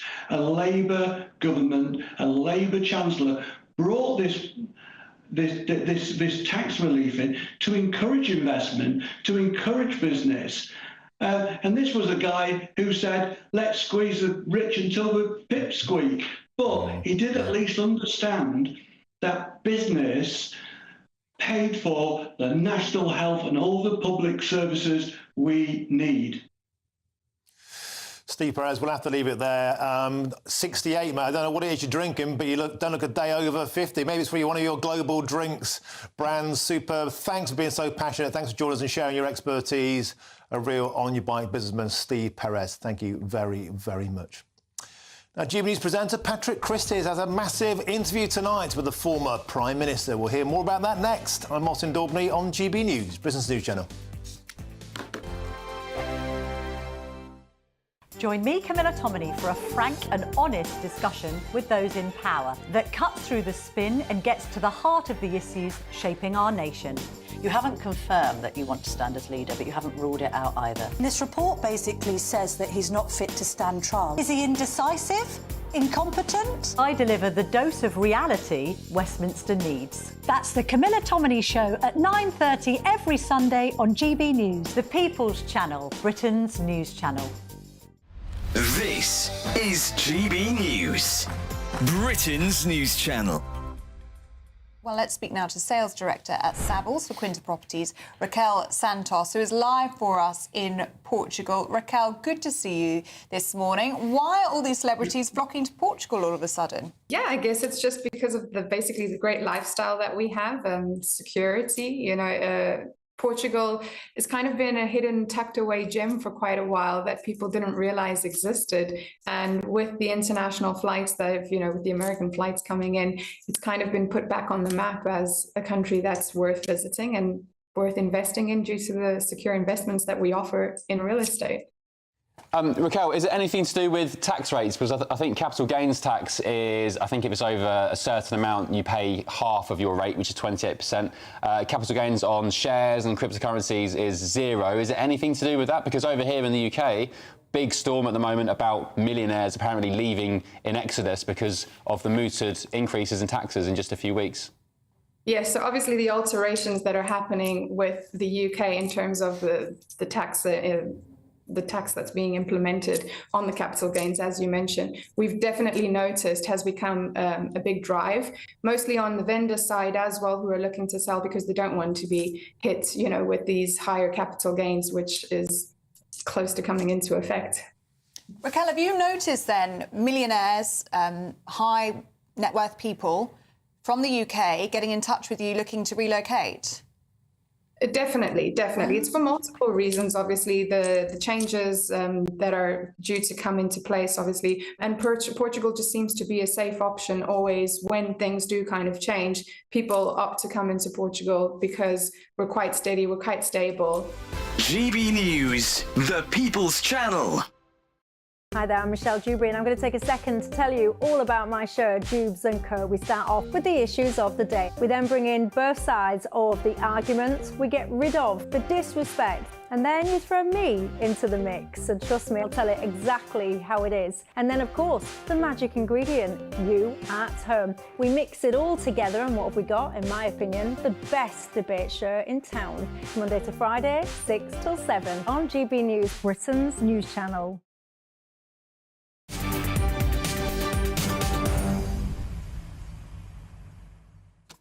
Welcome back. It's 4:48. I'm Martin Daubney here on GB News. Now, there's a massive bombshell interview tonight because GB News presenter, the legend Patrick Christys, sat down with the former Prime Minister Boris Johnson, where he grilled him on COVID, Brexit and immigration, amongst a meaty menu. And to talk about that now, I'm joined by the man himself, GB News presenter Patrick Christys. Patrick, welcome to the show. Now, I saw Boris hoving in and out of the GB News studio yesterday. I was in the Westminster Arms with about 200 sozzled veterans, but you were in here doing business. And tell me, what business did you get down to? Yes, well, rather a lot, actually. You rattled off a couple. I'm going to hit you with a couple of little teaser clips for this interview that's going to be going live at 9 p.m, OK? So set your alarms for 9 p.m. Look, I thought it might be quite funny to hear his views after he was supposedly turfed off Channel 4 during the Trump election victory. To hear what he had to say about the likes of Emily Maitlis. You said you were in the studio with Emily Maitlis and she started having some kind of breakdown. She do. Then everybody, they all start. It's like elderly beldames who see a mouse running up their petticoats and they shriek and they jump on the chairs and they call for the smelling salts and the sal volatile and all this sort of stuff. Yes, there's quite a bit of that kind of stuff. Boris is very much still Boris. However, I didn't want to let him off the hook on a couple of things, migration being one of the key ones, OK? And under him, we had record levels of legal immigration, and I put that to him. Now, you can say that the numbers were too high, and, I'd accept that. But never forget, it was we who controlled it, because we took back control with Brexit. And in future years, we can say no. We can say we've got enough. We don't need any more. Part of it because of Brexit. Yeah, there's quite a robust back and forth that takes place after that clip, so I do suggest that you tune in. The other aspect, of course, is under Boris Johnson we had the record number of small boat arrivals as well. So I did ask him whether or not he thinks people have a right to be angry about migrant hotels in their local town. They have the right to be angry about the cost and the public money that's being spent on it all. I think it's nuts. One of the reasons I think the Rwanda policy was right was because you have to show people that they're not going to be accommodated endlessly at the taxpayer's expense.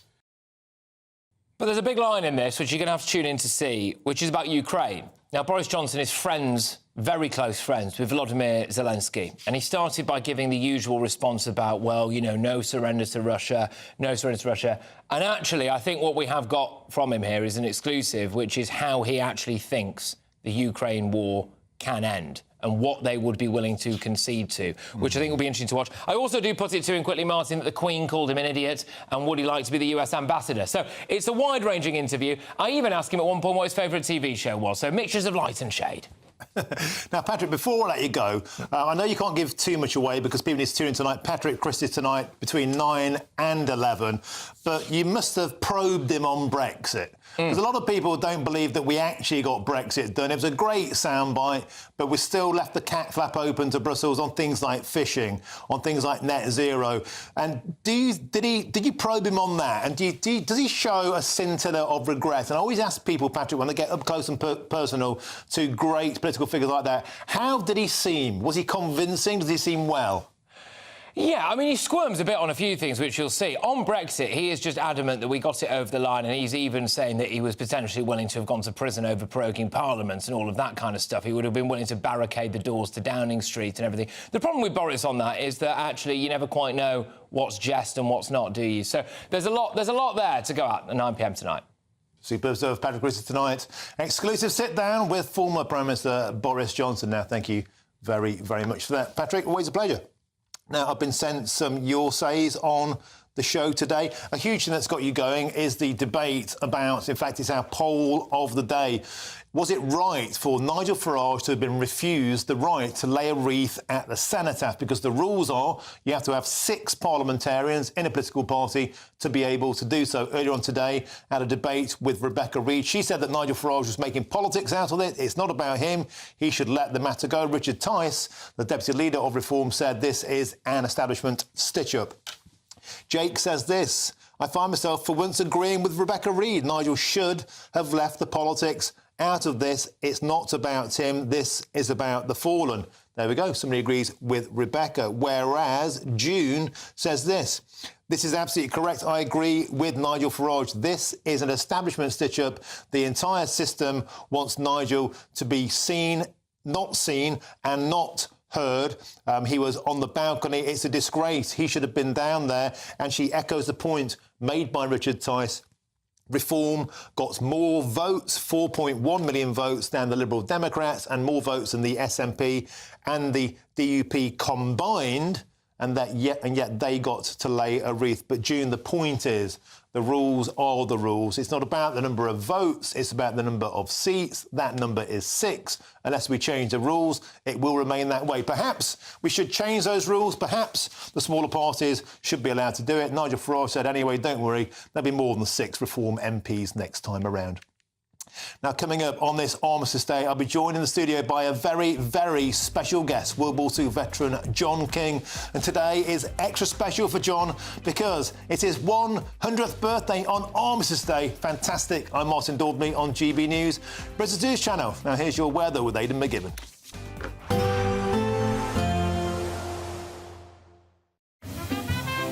Heavy showers first thing will be followed by a warm, cosy day. Boxed boilers, sponsors of weather on GB News.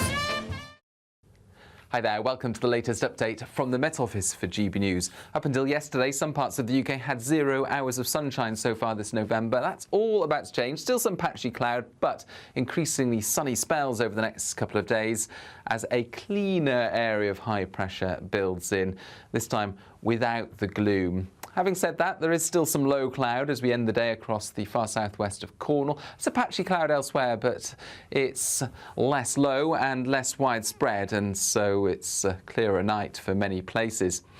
Under those clear skies, nevertheless, there will be some fog forming, especially for Northern Ireland, parts of Northern England, Southern Scotland, as well as the West Midlands. That fog will cause poor visibility first thing, so watch out for that. But where we don't have the fog, actually a bright start to the day. A chilly start, a frost in places, particularly for central and northern Scotland. But actually, bright skies and mostly dry with light winds for many. It's going to be pleasant enough. The dense fog across Northern Ireland could be slow to clear, might last all day in 1 or 2 spots, equally for Northern England and Southern Scotland. But for much of the rest of the UK, well, a fine start to Tuesday beckons, and we'll see some showers just brush the far southeast, but these will come and go, and they will be largely confined to coastal parts of Norfolk, Suffolk and Kent. Now into Tuesday afternoon, some cloud will build, but the best of the sunshine remains across the southwest, as well as parts of Scotland and Northern Ireland away from the mistier areas. It's going to feel pleasant, with temperatures reaching 10 to 12 Celsius, but a cold wind continues to affect East Anglia and the southeast. That's the wind that will bring in the showers, and they'll continue overnight. And where we see some clear spells, once again, a few fog patches will return. But otherwise, Wednesday's a reasonably bright day, cloudier skies in the north, and a return to some cloud on Thursday as well. Expect a warm front, moving from the kitchen right through to the rest of the house. Boxed boilers, sponsors of weather on GB News. The latest GB News travel. Good afternoon again. Hello, I'm Jules Buckley. Still queues for the southbound M6 around Stafford at the moment. Junctions 14 to 13, 2 out of 4 lanes combed off. Delays building at the scene there of a collision. Now there's one for the A49, the Hereford Road, and that's closed both ways as a result between Bayston Hill and Pully. That is causing queues both ways. At the A40 in Mid Wales in Crickhowell in Powys, that's the High Street. It's parked, blocked and slow going by the petrol station. A5 in Hinckley in Leicestershire closed between McDonald's and Hammond's Way and Big Q's, a bridge there hit by a vehicle. That's causing delays if you're heading back towards the M69 Junction 1 roundabout on the westbound side in particular, and the northbound M1 around Luton Junction 11. Lane 1's coned off a police incident, causing queues back to Luton Airport Junction 10. That's the latest. You can stay up to date throughout the day by visiting our website, gbnews.com. There's only 2 weeks remaining to win Christmas on us this year. First, we'll give you £20,025 in tax-free cash. Then we'll give you £5,000 to spend on all of your Christmas presents, with a further £500 in vouchers to spend at your favourite supermarket. Finally, a GB News Christmas goodie bag. You'll get it all in time for the big day. For another chance to win, call 0903 681 3232. Calls cost £2 plus your network access charge. Text cash to 63232. One entry costs £2 plus one standard network rate message, or text bonus to 63232. 5 entries cost £5 plus one standard network rate message. You can enter online at gbnews.com/win. Entries start from just £2, or post your name and number to GB09 PO Box 8690 Derby DE1 9TT. UK only. Entrance must be 18 or over. Lines close at 6 p.m. on the 22nd of November. Please check the closing time if listening or watching on demand. Why go out on a Friday night when Friday night comes straight to your home? Talking about? Join me and my A-team of top pundits. Chemistry tonight is electric. As we tackle the big stories of the day with wit, insight and fearless energy. Man of the people. It's all vibe. Just a filing cabinet on wheels with a tie on. So, order in Friday Night Live with me, Mark Dolan, every Friday at 8, only on GB News, the People's Channel, Britain's news channel.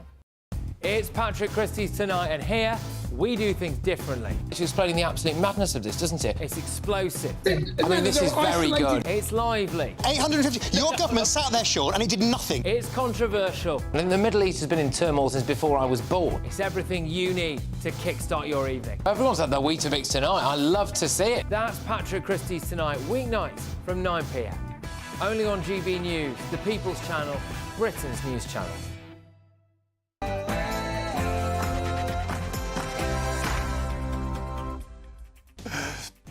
A very, very good afternoon to you and a wonderful happy Armistice Day. It's 5 p.m. and welcome to the Martin Daubney Show here on GB News. We're broadcasting live from the heart of Westminster and all across the UK. On today's show, Sir Keir Starmer has been in Paris holding last-ditch talks with President Macron to thwart Donald Trump. The pair aim to convince ailing Joe Biden to allow the firing of Storm Shadow missiles into Russia while he's still in power. As rumours intensify that Trump will pull the plug on Ukraine's multi-billion-dollar war chest. As Keir Starmer is surely now at a crossroads. Does he do a trade deal with Trump's booming America, or does he tie himself to a sinking European Union? Will Keir Starmer do what's best for Britain, or what's best for Brussels? And on this Armistice Day, I'm delighted to announce I'll be joined in the studio by World War II veteran John King. In fact, I've just been told John is in the building. I'm so excited because today is an extra special day for John because it's his 100th birthday. What a man, what a legend. So as well as getting a letter from the King, Mr. King will be appearing live on GB News. That's coming in your next hour. I, for one, cannot wait.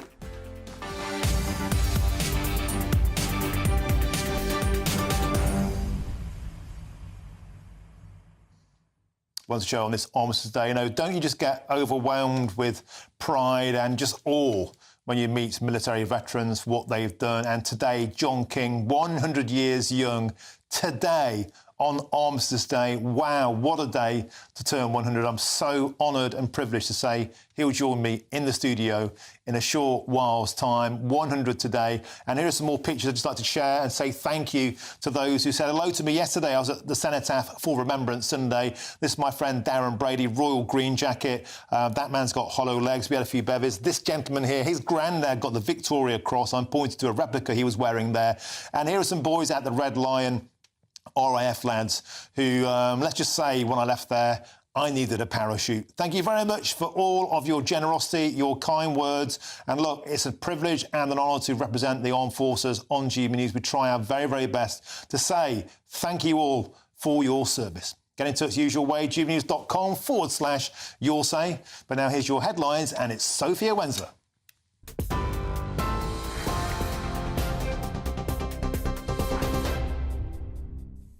Martin, thank you. Good afternoon. It's just gone 5 o'clock. These are your headlines from the GB newsroom. The nation fell silent this morning to mark Armistice Day, honouring the moment peace was declared in 1918 on the 11th hour of the 11th day of the 11th month, with a 2-minute silence.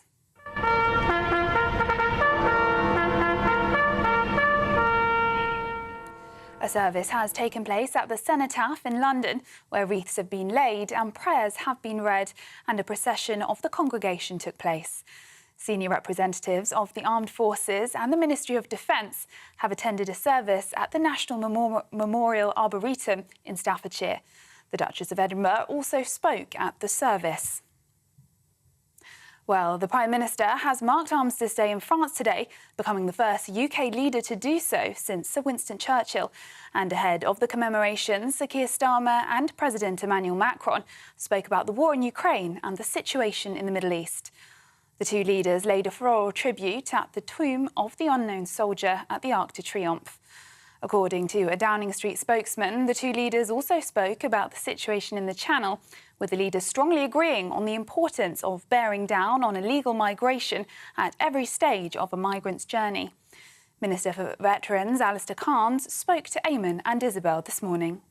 Well, I think going out there makes absolute sense from my perspective. The war was fought in France, so being alongside the French to remember those that have fallen is fantastic news. And I fully support it. I had the privilege yesterday of marching for the first time in the front rank of veterans past the Cenotaph. And it's a moment for this country to reflect and remember the sacrifices of so many people who laid down their lives to protect the freedoms we enjoy. So the PM going over to France is a good thing to stand along the French and remember the sacrifice that took place. Meanwhile, over in the US, President Joe Biden and Vice President Kamala Harris have taken part in a wreath-laying ceremony at the tomb of the unknown soldier in Arlington National Cemetery, and that's to mark Veterans Day. Staying with the US, the Kremlin has today denied reports that President-elect Donald Trump spoke with Russian President Vladimir Putin, casting the media reports as pure fiction. The Washington Post and Reuters news agency both previously reported that the call had taken place. It comes as Joe Biden is reportedly set to make a personal plea to Donald Trump about the importance of funding Ukraine, urging President-elect Trump not to walk away from the country. Meanwhile, Russia reportedly suffered its deadliest day of the war so far, with 1,770 troops killed yesterday. A short time ago, Ukrainian military warned that Russia is preparing to step up their offensive in the south of the country. Back in the UK, opposition leader Kemi Badenoch has been giving evidence at the Post Office inquiry today. She's been questioned about her time as business secretary. Badenoch says that she was vaguely aware of the issues with the Horizon IT system, but was unfamiliar with the full detail of what had gone wrong and what postmasters had endured. She went on to say that bureaucracy got in the way of redress too much of the time, blaming what she calls the government machine.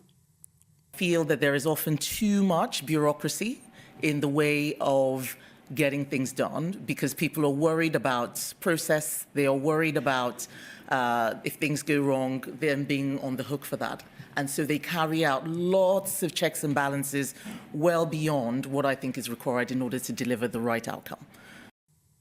And in other news, Archbishop of Canterbury Justin Welby is facing mounting pressure to resign today following a damning report into the suspected abuse of over 100 children by a well-known barrister associated with the Church of England.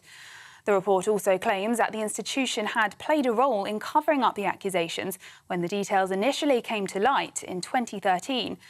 A petition by some members of the Church's Parliament has gathered more than 1,500 signatures urging Justin Welby to stand down. And a Premier League referee has been suspended after a video appeared to show him making derogatory comments about Liverpool Football Club and their former manager. It is unclear when the video was made or how it came into circulation, but David Coote appears to use an expletive to describe former Liverpool manager Jurgen Klopp. Refereeing body, the PGMOL, said David Coote has been suspended with immediate effect pending a full investigation.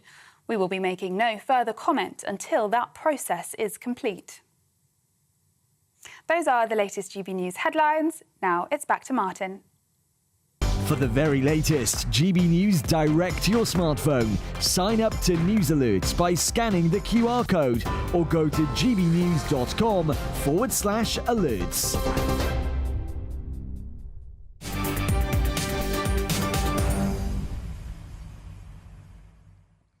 Thank you, Sophia. Now, moments ago, President Joe Biden addressed a memorial service for Veterans Day in Virginia. Let's take a listen.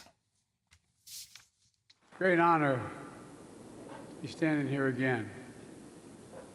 Over 160 years ago, during what would become his final days in office, President Abraham Lincoln addressed this nation, and he said, "Let us strive on to finish the work we're in, to bind up the nation's wounds, to care for him who shall have borne the battle." My fellow Americans, First Lady, Vice President Harris, and Second Gentleman, Secretary Blinken, Austin, McDonough, Mayorkas, Chairman Brown, most importantly, our veterans, service members, and their families. I've said it many times before. I got in trouble for saying it when I was a young senator. I said we have many obligations, but only one truly sacred obligation. Sacred. To prepare those we send into harm's way and to care for them and their families when they return home and when they don't. It's an obligation, not based on party or politics, but on a promise that unites us all. And today, as we strive on to finish the work of our moment, to bind the nation's wounds once again, we commit and recommit to this sacred vow.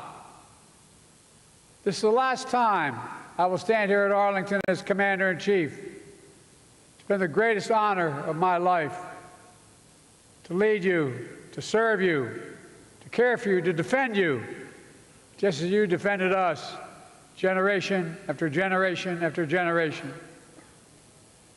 You are the greatest fighting force, and this is not hyperbole, the finest fighting force in the history of the world.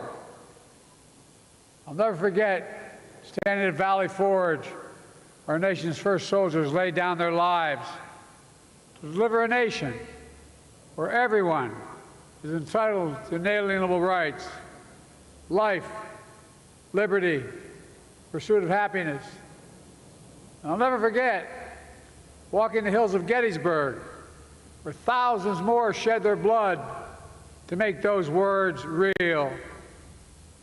I'll never forget in Belleau Woods, visiting there to pay tribute to the heroes who stepped on that beach, or standing in the cliffs of Normandy 80 years after D-Day to honor the service members and veterans who literally saved the world with absolute heroism. Just standing there, you wonder how in God's name did they have the courage to do what they did. I'll never forget visiting bases in Korea, where America's sons and daughters answers a call to defend the people they had never met. For paying my respects in Hanoi, where so many of our troops defended democracy, including my friend and once worked for me, Senator John McCain. I'll never forget my trips to Afghanistan and Iraq, where tour after tour, young men and women served and sacrificed to keep our nation safe. And that's President Joe Biden there addressing a service of veterans in Virginia on this Armistice Day. And of course, we've also been marking Armistice Day over here in Great Britain. Let's hear now from GB News' national reporter Charlie Peters, who has been at the Cenotaph today. And this is the end of it. In 3 hours, it will all be over. It seems incredible as I write it. Now, those are the words of an artillery soldier putting into his diary, in the hours before the guns fell silent, on the 11th hour, on the 11th day, on the 11th month of Monday, of the 11th of November, 1918. That marked the end of the First World War. Now, armistice was signed at 5 a.m. on that day, but it didn't come into force until 11 a.m. on that morning. Those just 6 hours between it being signed and the guns falling silent, a further 2,000 men lost their lives in the First World War. Some of those tales are truly tragic. In one case, a man delivering a message to let troops know that when the fighting ends, they could go behind the trench lines and have a meal. He was shot by a sniper. Another American soldier, demoted from sergeant to corporal, wanted to have one last heroic effort to demonstrate that he was able to be a sergeant once more. He led a final charge. He was also killed in the final moments of the war.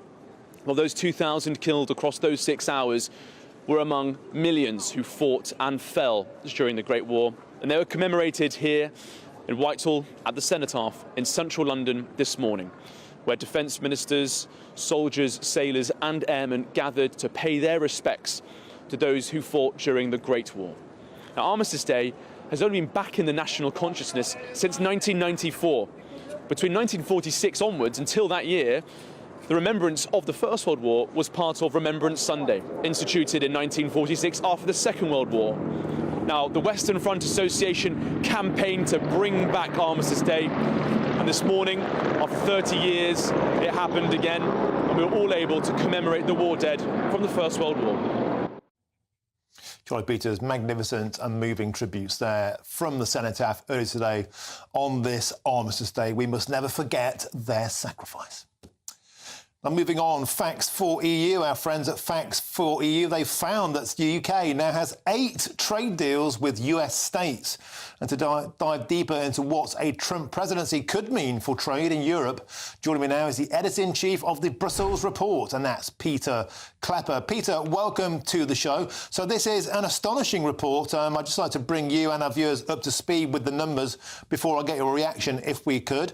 Got a couple of charts to show on the screen here. Now, the first one shows that the combined trade deals that the United Kingdom has with just 8 states, remember there are 50 states, just 8 states, as you can see on your screens, is greater than the entire total of the European Union. 7.326 trillion trade of exports with the US, just 8 states, remember, versus 7.26 billion with the European Union. And on the second slide here, you can see that of those 8 states, by far the biggest is Texas. Texas there, the Lone Star State, bigger than almost every nation we trade with. Texas alone. This is trade deals since Brexit, don't forget. These are post-Brexit trade deals.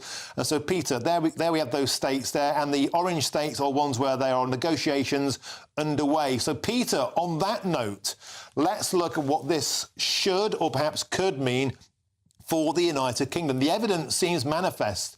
The US economy is absolutely taking off like a rocket since Donald Trump was elected as president-elect. There's been a boom in the stock market. And of course, that is because drill, baby, drill, low tax, low regulation. The European Union, meanwhile, seems to be tanking. Surely that states, the data states, our future should be a bumper trade deal with the USA.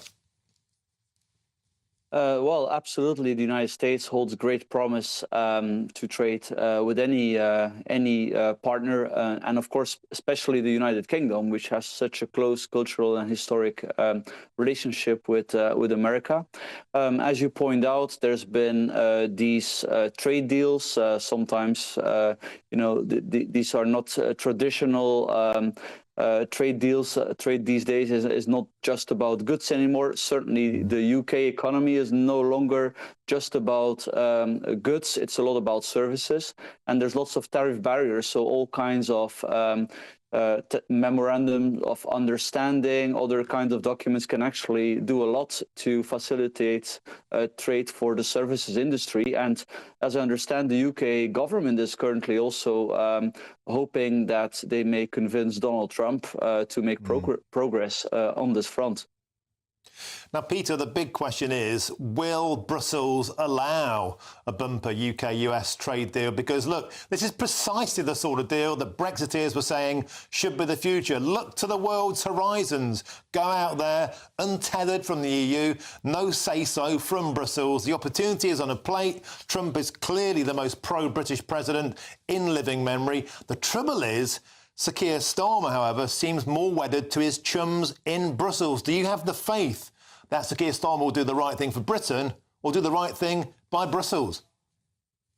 Well, of course, you should not have to choose. I mean, it's perfectly conceivable to have great trade ties both with Europe and with America. But as we all know, the EU is increasingly trying to weaponize trade.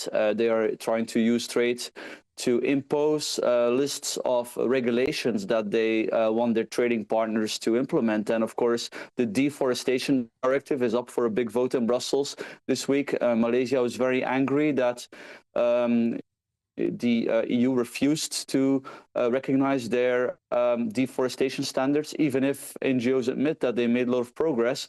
The UK was happy to recognize the standards of Malaysia, but now, even under Biden, also the United States is very angry about this piece of EU regulation. So I think what's going to happen is Trump is not just going to tell the EU, look, let's maybe try to make a deal before I introduce all these tariffs on you.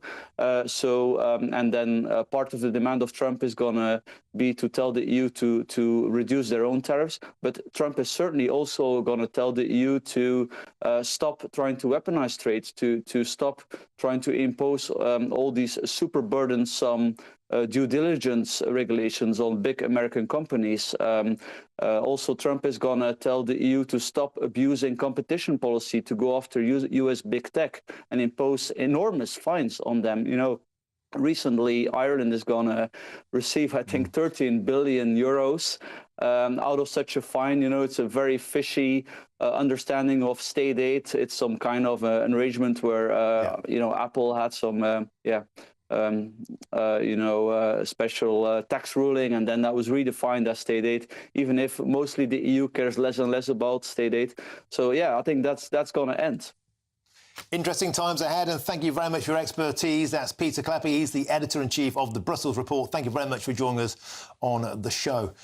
Now, here's one for you. Have the Chagos Islanders been forgotten or even completely abandoned as Labour failed to invite a representative of the islands to lay a wreath at the cenotaph yesterday? I'm Martin Daubney on GB News, Business News Channel.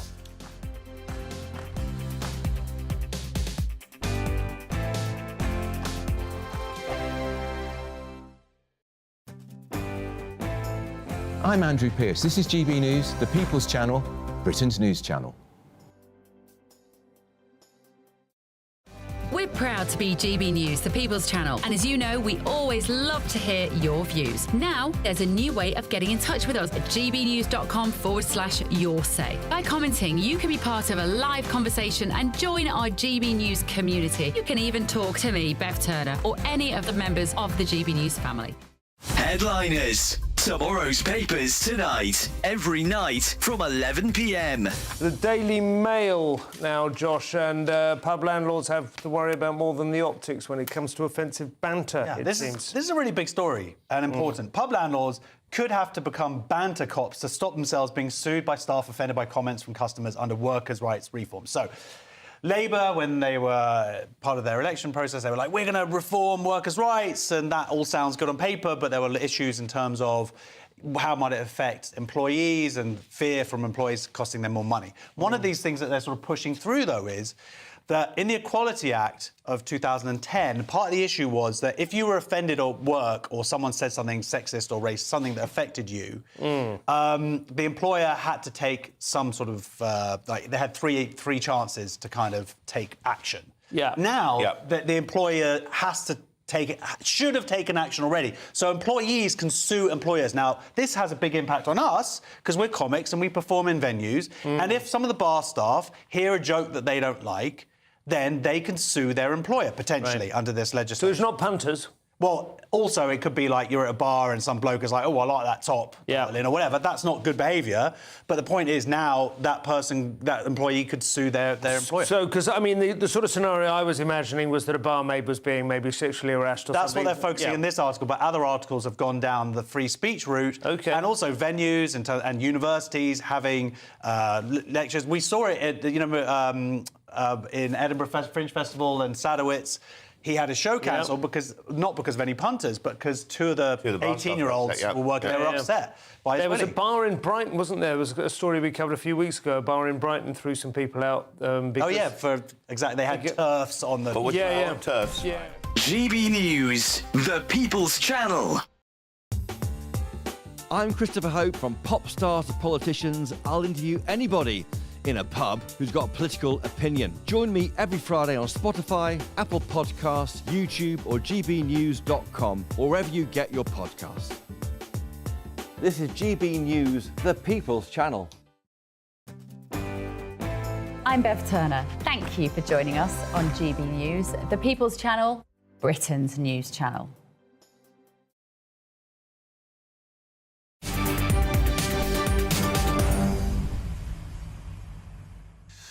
Welcome back. 5:23 is your time. I'm Martin Daubney on GB News. Now, we've got some massive breaking news to bring you in the last few moments. Sir Keir Starmer has refused to give his backing to the embattled Archbishop of Canterbury, Justin Welby, over, of course, his handling of historic child abuse claims. And joining me now for more on this is the GB News reporter, Adam Cherry. Adam, this is quite a revelation in the ongoing scandal around Justin Welby. Yeah, that's right. So, Prime Minister is on his way to the COP29 summit, and on that plane, the reporters have asked him. Well, I'll read the direct quote, actually. So the quote is, given increasing calls within the church for the Archbishop of Canterbury to stand down, do you think he should resign? So that's a pretty easy yes or no answer. And he says that's a matter really for the church rather than for me, echoing calls that we heard this morning from Number 10 spokesperson, which indicated that this was the direction of travel. They weren't going to give back in because it's really a difficult position that he's in. I mean, the pressure is piling on him. There are reports he's known about this abuse from John Smith for 11 years. And so now to hear it directly from the Prime Minister's mouth suggests, I would argue, the direction of travel that this is going.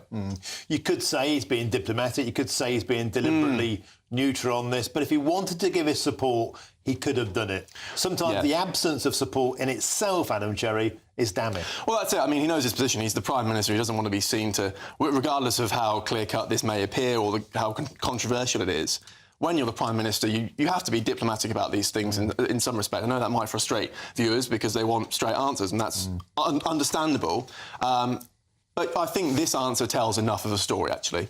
When you think back to the nature of these allegations, Adam, as many as 130 boys and men subjected to appalling sexual violence. He died, John Smythe, in Cape Town in 2018 while being investigated by Hampshire Constabulary. Now, the scandal, of course, is if Justin Welby knew about this 5 years prior to his death, 11 years ago, something could and perhaps should have been done sooner, and John Smythe may have faced justice before he passed away. Well, that's the argument. If Welby had known for so long, as you say, as you put it, justice could have been done whilst he was alive, and these victims might have felt some sort of closure. I mean, there's no way you can heal these psychological wounds, I understand that. But the fact that if this is correct, and Welby knew about this and did nothing, you will now see even more pressure on him to stand out. Because don't forget that independent inquiry investigation from last week was damning. It was really awful.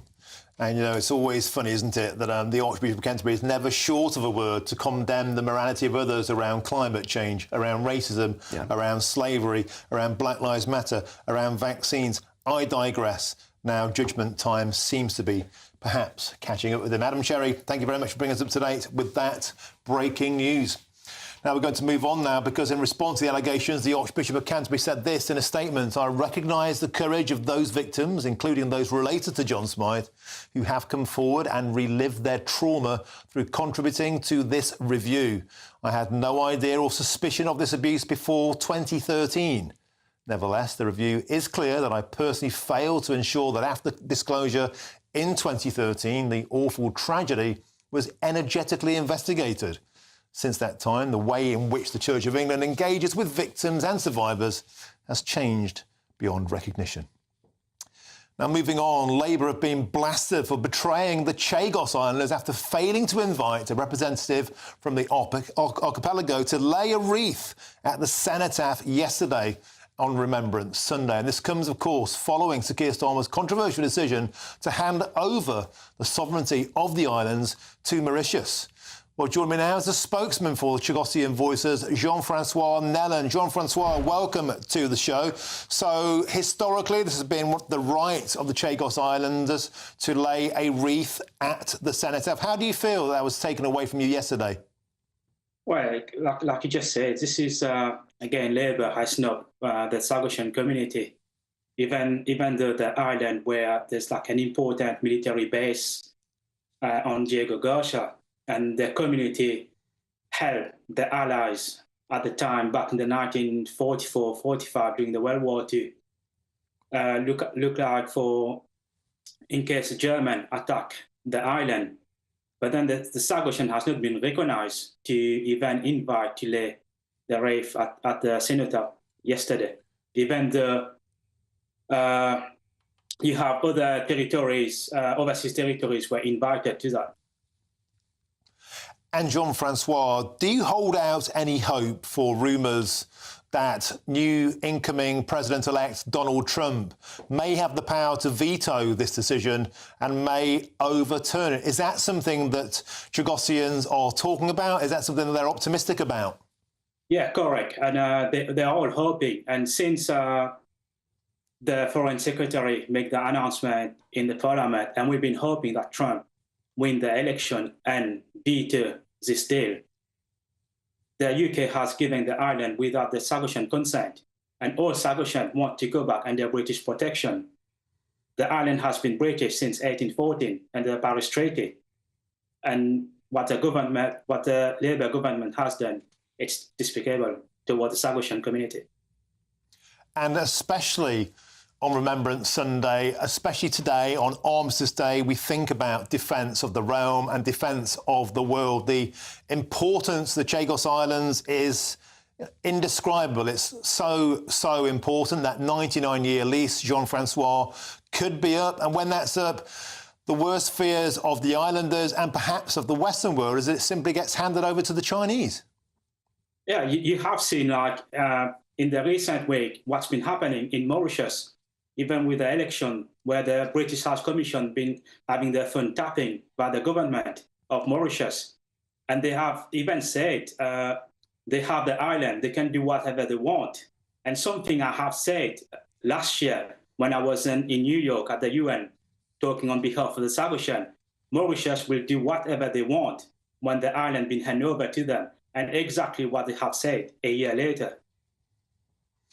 And Jean-Francois, if you could pass a message on to Sir Keir Starmer now, if you could pass a message on to David Lammy, the Foreign Secretary now, what would you say to them? Well, I have said previously to the previous government, saying to this government as well, work with the Chagosian community. We are not against the UK government. We want to work together and put this to bed. Giving the island away to Mauritius will not resolve these issues. And Chagosian will still fighting until justice is done. Thank you very, very much for joining us on this Armistice Day and being so passionate with your voice there. Chagosian Voices, Jean-Francois Nellen, always a pleasure to have your company. Mind now you go. There's lots more stuff to come between now and 6 o'clock, including, brace yourselves for the legend, World War II veteran John King. He's in the building, and today is an extra special day for John. In fact, the balloons are just coming in because it's his 100th birthday. He'll also be joined by an ex-SAS serviceman, Matthew Hellier. I've got a huge amount of respect for him. And, of course, the largest donor for military veterans under 30 years of age in the UK, Johnny Gallagher. Brace yourselves, incoming awesomeness. But first, here's your latest news headlines with Sophia Wensler.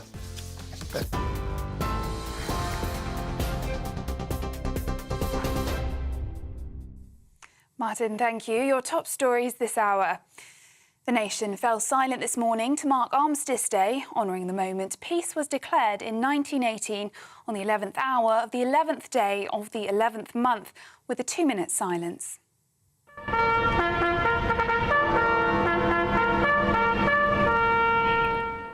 A service has taken place at the Cenotaph in London, where wreaths have been laid and prayers have been read, and a procession of the congregation took place. Senior representatives of the Armed Forces and the Ministry of Defence have attended a service at the National Memorial Arboretum in Staffordshire. The Duchess of Edinburgh also spoke at the service. Well, the Prime Minister has marked Armistice Day in France today, becoming the first UK leader to do so since Sir Winston Churchill.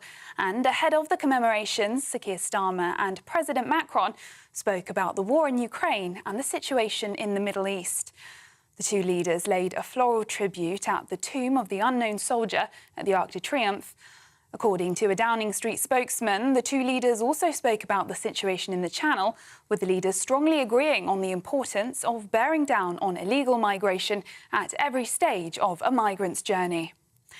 Meanwhile, over in the US, President Joe Biden and Vice President Kamala Harris have taken part in a wreath-laying ceremony at the tomb of the unknown soldier in Arlington National Cemetery, and that's to mark Veterans Day.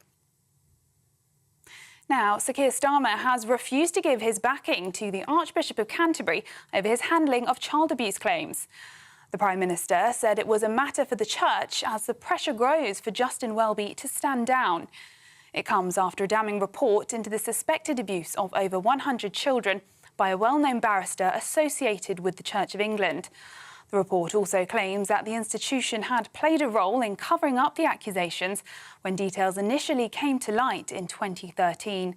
A petition by some members of the Church's Parliament has gathered more than 1,500 signatures urging Justin Welby to stand down. And a Premier League referee has been suspended after a video appeared to show him making derogatory comments about Liverpool Football Club and their former manager. It is unclear when the video was made or how it came into circulation, but David Coote appears to use an expletive to describe former Liverpool manager Jurgen Klopp. Refereeing body, the PGMOL, said David Coote has been suspended with immediate effect pending a full investigation. We will be making no further comment until that process is complete. Those are the latest GB News headlines. More in half an hour. For the very latest GB News direct to your smartphone, sign up to News Alerts by scanning the QR code or go to gbnews.com/alerts.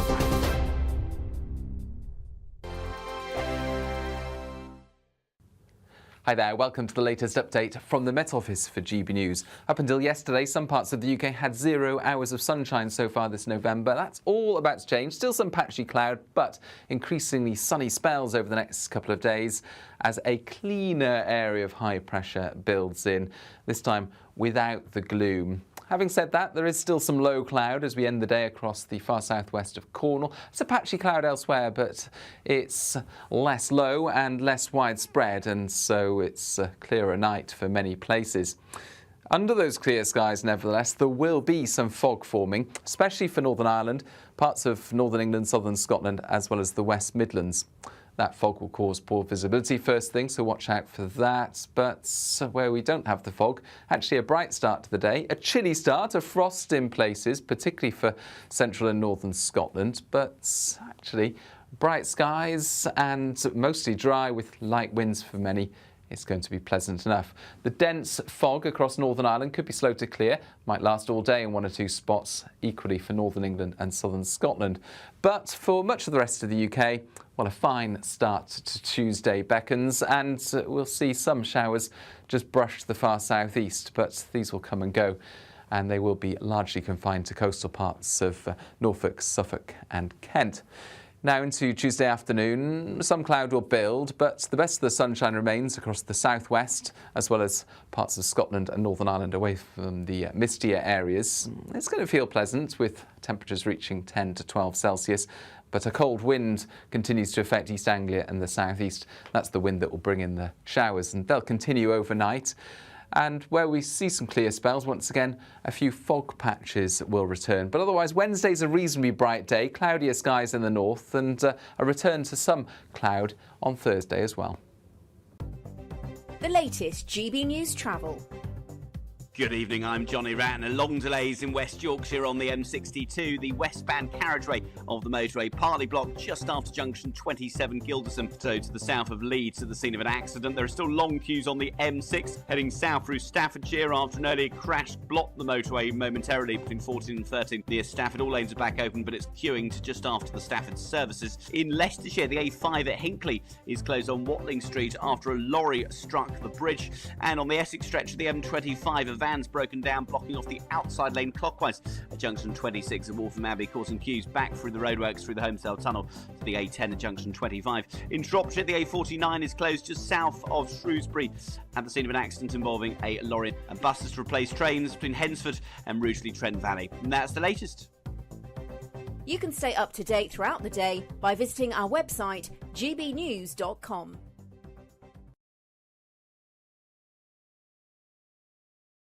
Well, I have a very special edition of Patrick Christie's Tonight coming your way this evening.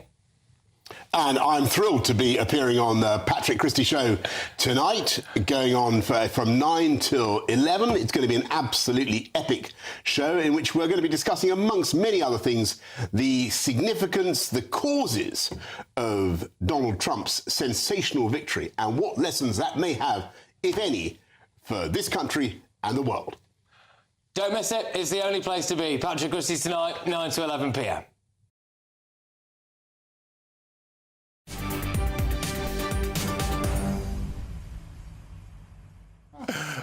Now, what an atmosphere we've already got in the studio. Brace yourselves for something truly magnificent and special on this Armistice Day. 5:38 is your time. I'm Martin Daubney here on GB News. Now, the nation fell silent this morning to mark Armistice Day, honouring the moment that peace was declared in 1918 on the 11th hour of the 11th day of the 11th minute with a 2-minute silence. I've got to say, I'm absolutely honoured and privileged now to be joined in the studio by World War II veteran John King, former SAS officer Matthew Hellier, and the taxi charity ambassador Johnny Gallagher. Gentlemen, it's a pleasure, but of course, it's a special, special day for John. As you can see behind him there, with those balloons kindly supplied by the beautiful people back at GB News in Paddington. John turns 100 today. 100 days, 100 years young on Armistice Day of all days, John King. First of all, can I shake your hand? That's what I've got to do. Absolute legend. And you've got something on the desk there. Yeah. It is. A letter to Mr. King from Would you the like King. to read it out? I would. This is your birthday card. In fact, why don't you? Do you want to read it out? Well, shall I read it out or you? I'll read it.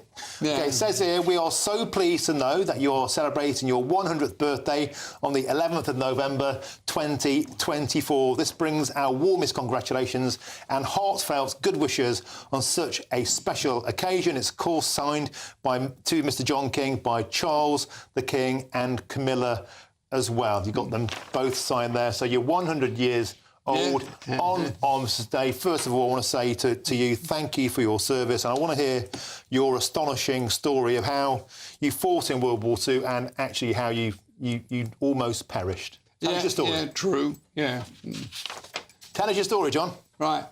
And what happened there was I joined the Navy in 1943, done my training, and I was put on a destroyer, HMS Janus, which we was up in Newcastle, and she had a brand new crew on. So we went up to Scapa Flow, and we were doing our training up there, getting the ship shape, what they call ship shake, and then we were drafted out to the Mediterranean. Well, first of all, we took a troop carrier and a floating dock out, which was going to the Far East. And there was an escort of about 4 or 5 destroyers, and one of them picked up what we called a ping from a U-boat. Well, we couldn't stop because we had troops on the troop carrier, and it was one of the destroyers was ordered to stop behind, and we did hear that it sunk the U-boat. And we finished up there in Alexandria. for Christmas Day. But then we got orders that we were to, and we never was ever told where we were going. It was all secret. And we finished up in the toe of Italy. Mm-hmm. And that was our base. I forget the name of it now. But then what we were doing was on the right-hand side of Italy, we were going up and down every other night when it was dark and finding different things what we could bombard the shore. Well, the first thing we done, we went up to Ancona and we fired torpedoes into the harbour.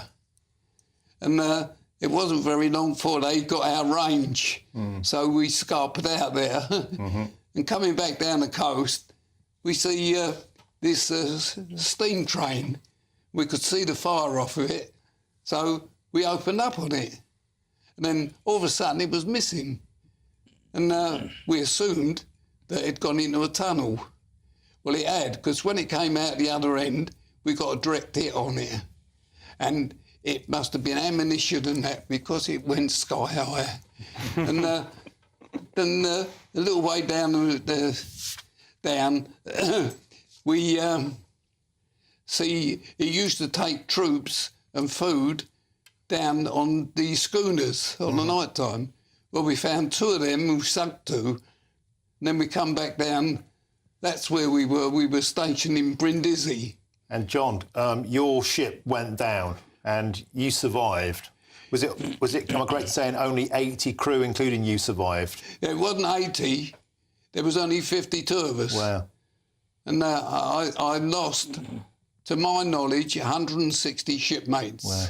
And so, John, Armistice Day, of course, for you and Remembrance has a special significance, because you're remembering pals you lost. Yeah, that was the 23rd of January in 1944. And it's there all the time.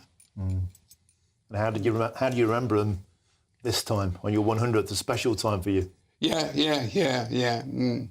Yeah, you're visibly moved by that now, I can tell. Still, the huge significance of Armistice and Remembrance is something which we can't forget, and particularly young people. No.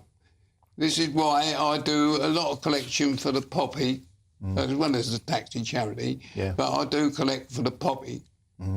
I've got to say, for 100 years old, and we will come to you gentlemen soon. We're carrying on this conversation after the break. We're going all the way to the end of the show, but I hope you don't mind. It's not every day I get a 100-year-old legend in the studio, and I just want to learn about your life and how much of a challenge you think we've got, John, to make young people switch on to never forget. How much of a challenge you think we've got so that young people don't forget the significance of remembrance? Well, what I'm pleased about now, which is what they've been doing abroad for years, is teaching the school children. Yeah.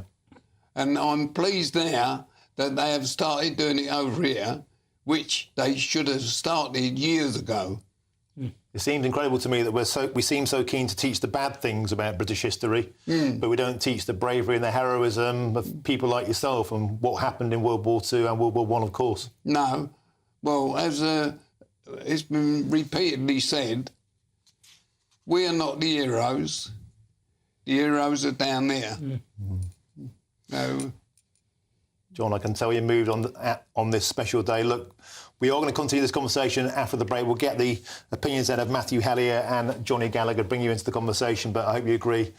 It's not every day you get a legend like this sat next to you. I wanted to get everything I can out of John King. Now, we're back soon. I'm Martin Daubney on GB News, Britain's News Channel. Thank you.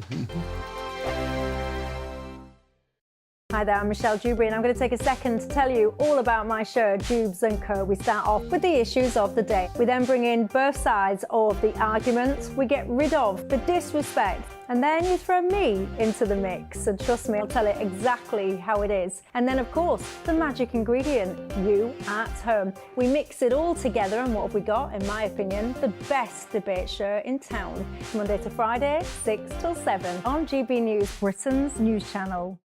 Sunday with Michael Portillo from 11, only on GB News. Oedipus is back in the theatre, as Stefan Kyriazis can tell me. Stefan, welcome to the show. Thank you very much. A good Oedipus or a bad one? It's a great one. It's divided the critics a little bit. So some would prefer more kind of truth to the original text, perhaps a little bit more sense of the kind of epic Greek tragedy. I mean, this is Sophocles. It's 2,500 years old, and it's still one of the best, literally, no pun, the mother of all tragedies. It's just absolutely staggering. You like that? I did.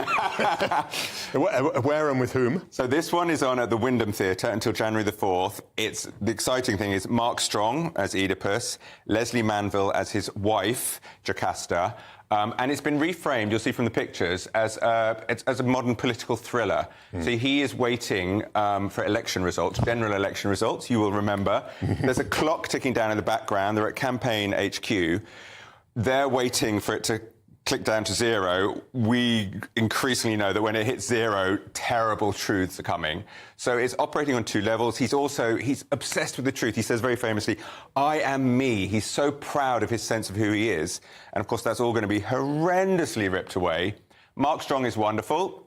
And then when we get to the very end and the horrific final reveal, I forgot. I was so gripped in the political thriller and everything else, I actually swore under my breath in the theatre, Michael, because I just had been so engrossed, and they play very well at other mysteries going on and a family drama, that when my penny dropped, I literally was devastated, and they do it. Even the critics that haven't loved this reframing admit, the two of them, and especially at the end, it's searingly agonising. It's glorious. 2,500 years later, yeah, it's still absolutely visceral. Yeah, absolutely. GB News, the People's Channel. Welcome to State of the Nation, daily plunge into the stories shaping our country. I'm Jacob Rees-Mogg, and Monday to Thursday we bring you the insights, the facts, the truth about how our country is being governed. Because what happens in Downing Street matters down your street. Tune in to State of the Nation every Monday to Thursday, 8 to 9 o'clock. Only on GB News, the People's Channel, Britain's news channel.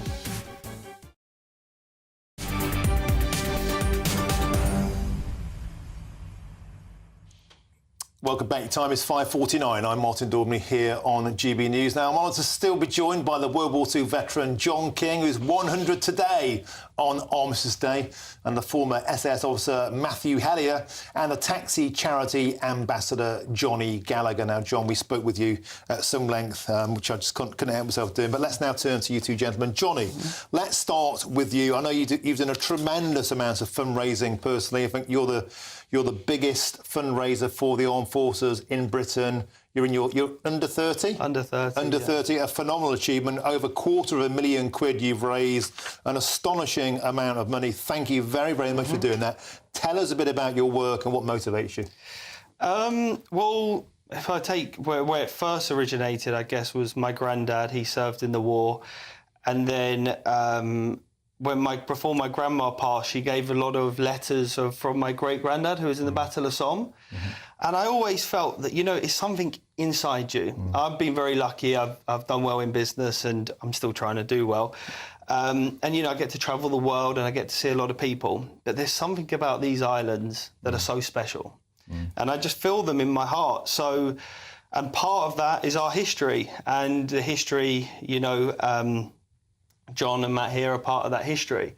And I got a call when I was in my office about 2 years ago, and I found out there was a Christmas party that wasn't going to go ahead for these veterans.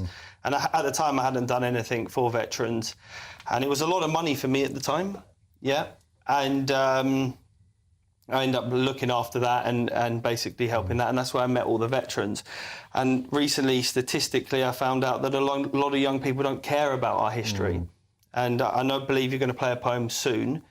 And I met a poet that was absolutely incredible, and he passed away just after this poem that you're about to hear. Okay. And it's all about our history. And what's his name? What's the poem called? John Armstrong, and it's called Who Am I? Here we go. Yeah. Who am I? Who am I? I am the dust of the glorious dead that will not settle. I am a triumphal echo born of Cressy, Poitiers and Agincourt, where my enemies knew too well my mettle. I am the pull on the yew-bending longbow, the victory roll on Drake's defiant drum, the divine wind that blew the Armada through the channel and onwards then to kingdom come. I am the powder and the shot of brave Horatio's bold broadside that dispatched his foe homeward bound as flotsam on the returning Trafalgar tide. I am the sorrow of battle won on the blood-soaked field at Waterloo. I am the bugle call for the valiant fallen that never made it through. I am the sunlight on the 600 sabres charging through the valley to open up death's door. I am the ghostly jingle of bit and bridle of a broken brigade that rides on forevermore. My father's father took a bullet at the slaughter on the Somme, yet denied his wounds and lived to fight again. My father stood fast with the Durhams and held the line as the guns rolled back from Sejanane. My standard is the bloodied cross of Christ, to which my patron saint did give his name. It denotes a way of truth and of liberty no other can proclaim. The world speaks my language, and it is set in stone. I serve my queen and country with every loyal ounce of flesh and bone. I am the thin red lion that will not yield. I am that far-off corner of a foreign field. I am an Englishman. Wow, that's absolutely astonishing. It's impossible not to be moved by that. Matthew, I saw you watching that yourself, feeling very moved at this time to remember an incredible poem. Tell us about the significance of all this to you. It's so moving listening to John there talking about the escapades of John over there and all of our ancestors before us, you know, fighting for Queen and now King of country, and the history of this wonderful nation. You know, all of the islands that are part of this nation. You know, we have freedom, we have democracy, and that's what it's all about. You know, that's why we do it. That is why we're here, and we just want, for us, for me, I want the history to be taught in schools. I want the children to understand the sacrifice that all of our friends, all of John's friends over there, my friends, that we left on the battlefields, and the reason why they done it, you know, so that they could have freedom, they could have speech. And that's why we do it, and that's why our servicemen and women are doing it now, you know, just to uphold the values of this country. Amazing. And Matthew, you fought in every conflict, major conflicts of the past 30 years, over 400 operations as an SAS man. I've got to admit, I'm just between two absolute legends here. I don't deserve to even be here. I feel completely overwhelmed. I feel completely privileged. I feel very, very emotional. Thank you. Seriously. To both of you. Thank you. For what you've done. It's just an astonishing thing. I think we have to give the final words to you, John. It's your birthday. I don't argue with you. I'm definitely buying you a drink after the show, mate. No, like it or lump it. No. Tell us, you've made it to 100, and I want to ask you, just for a final word on those who didn't make it. Well, I'm sorry for them, but at last they know that they'd done a job which wanted doing, and I'm very proud of them. You should be proud of yourself. You've made it to 100. What are you drinking? Because you don't seem a day over 50. Well, I don't drink a lot now at all, really. Just in case I fall over, I won't be able to get up. Well, look, it's just been an absolute privilege. It really has to have you all in the studio. Thank you so much. John King, 100 years young today. Matthew Hellier, former SAS man. It's great to meet you in person at long last. I want to shake your hand too. Awesome. Thanks, mate. And of course, very Johnny brave Gallagher. man. Yeah, and you, mate. Johnny Gallagher, here, mate. Awesome, mate. Thank you so much. Now, we've got the poll of the day to go through, and that was this. Should the Reform UK have been allowed to lay a wreath at the Senate? 97% of you said yes. 3% said no. And that's all from me now. Jubes & Co. is up next. I'll be back 7 till 8. I'm covering for Nigel Farage tonight. I'll see you then. Fabulous, and a very, very happy birthday to the legend that is Mr. John King.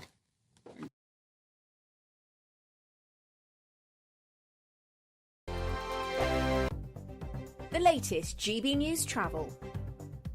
Good evening, I'm Johnny Ratner. Long delays up in West Yorkshire tonight on the M1 southbound, where the inside lane remains closed off from junction 41 to 40 near Wakefield, where a lorry's broken down. In Northamptonshire, the A5 has been closed just off the Old Stratford roundabout at the scene of an accident, what's being described as serious by the police. And on the M40, one lane's closed southbound from junction 5 to 4 towards High Wycombe, towards the Handy Cross roundabout, where a lorry's having its tyre changed. On the M4 in Berkshire, the eastbound entry slip road is closed off at junction 13, the A34 Newbury exit, where a lorry has caught fire.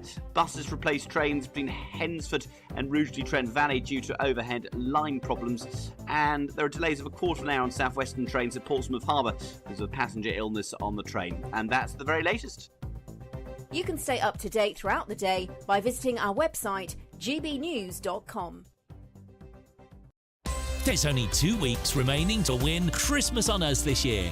There's £20,000 and £25 in tax-free cash. There's £5,000 to spend on gifts for all the family. There's £500 to spend in your favourite supermarket. And a festively themed GB News goodie bag. We'll get it all to you in time for the big day. For another chance to win, call 0903 681 3232. Calls cost £2 plus your network access charge. Text cash to 63232. One entry costs £2 plus one standard network rate message. Or text bonus to 63232. 5 entries cost £5 plus one standard network rate message. You can enter online at gbnews.com/win. Entries start from just £2 or post your name and number to GB09 PO Box 8690 Derby DE1 9TT. UK only. Entrance must be 18 or over. Lines close at 6 p.m. on the 22nd of November. Please check the closing time if listening or watching on demand. Good luck.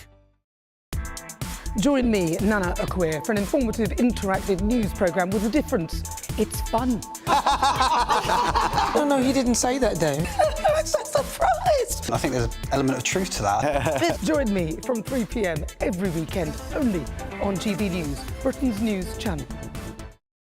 Every Saturday, 10 till 12, we'll bring you all of the news that you need to know. We'll also remind you that there is so much to smile about. It's my favourite time of the week. I get to relax, enjoy some light-hearted stories, and let Ellie teach me about fashion too. That's Saturday Morning Live, every Saturday, 10 till 12. Only on GB News, Britain's news channel. This is Britain's Newsroom, where your voice matters. It's just astonishing. With expert analysis and honest opinion, we don't just keep you informed. We bring you unique perspectives you won't see anywhere else. Can't argue with any of that. When the news happens, it happens here. On Britain's Newsroom, weekdays from 9:30 a.m. Only on GB News.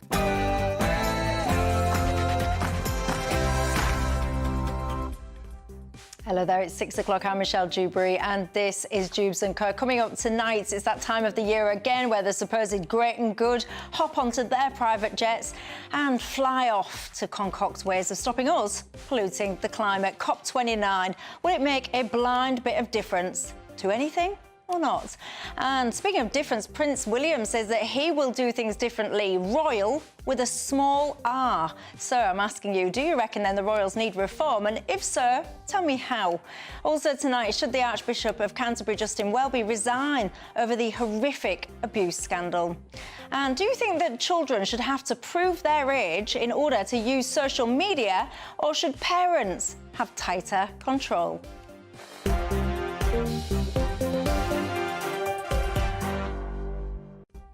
There is lots to discuss tonight. Keeping me company till 7, my panel, Annunciata Rees-Mogg, former member of the European Parliament, and Andy Williams, a political commentator. But before we get stuck in, let's cross live for the 6 o'clock news headlines.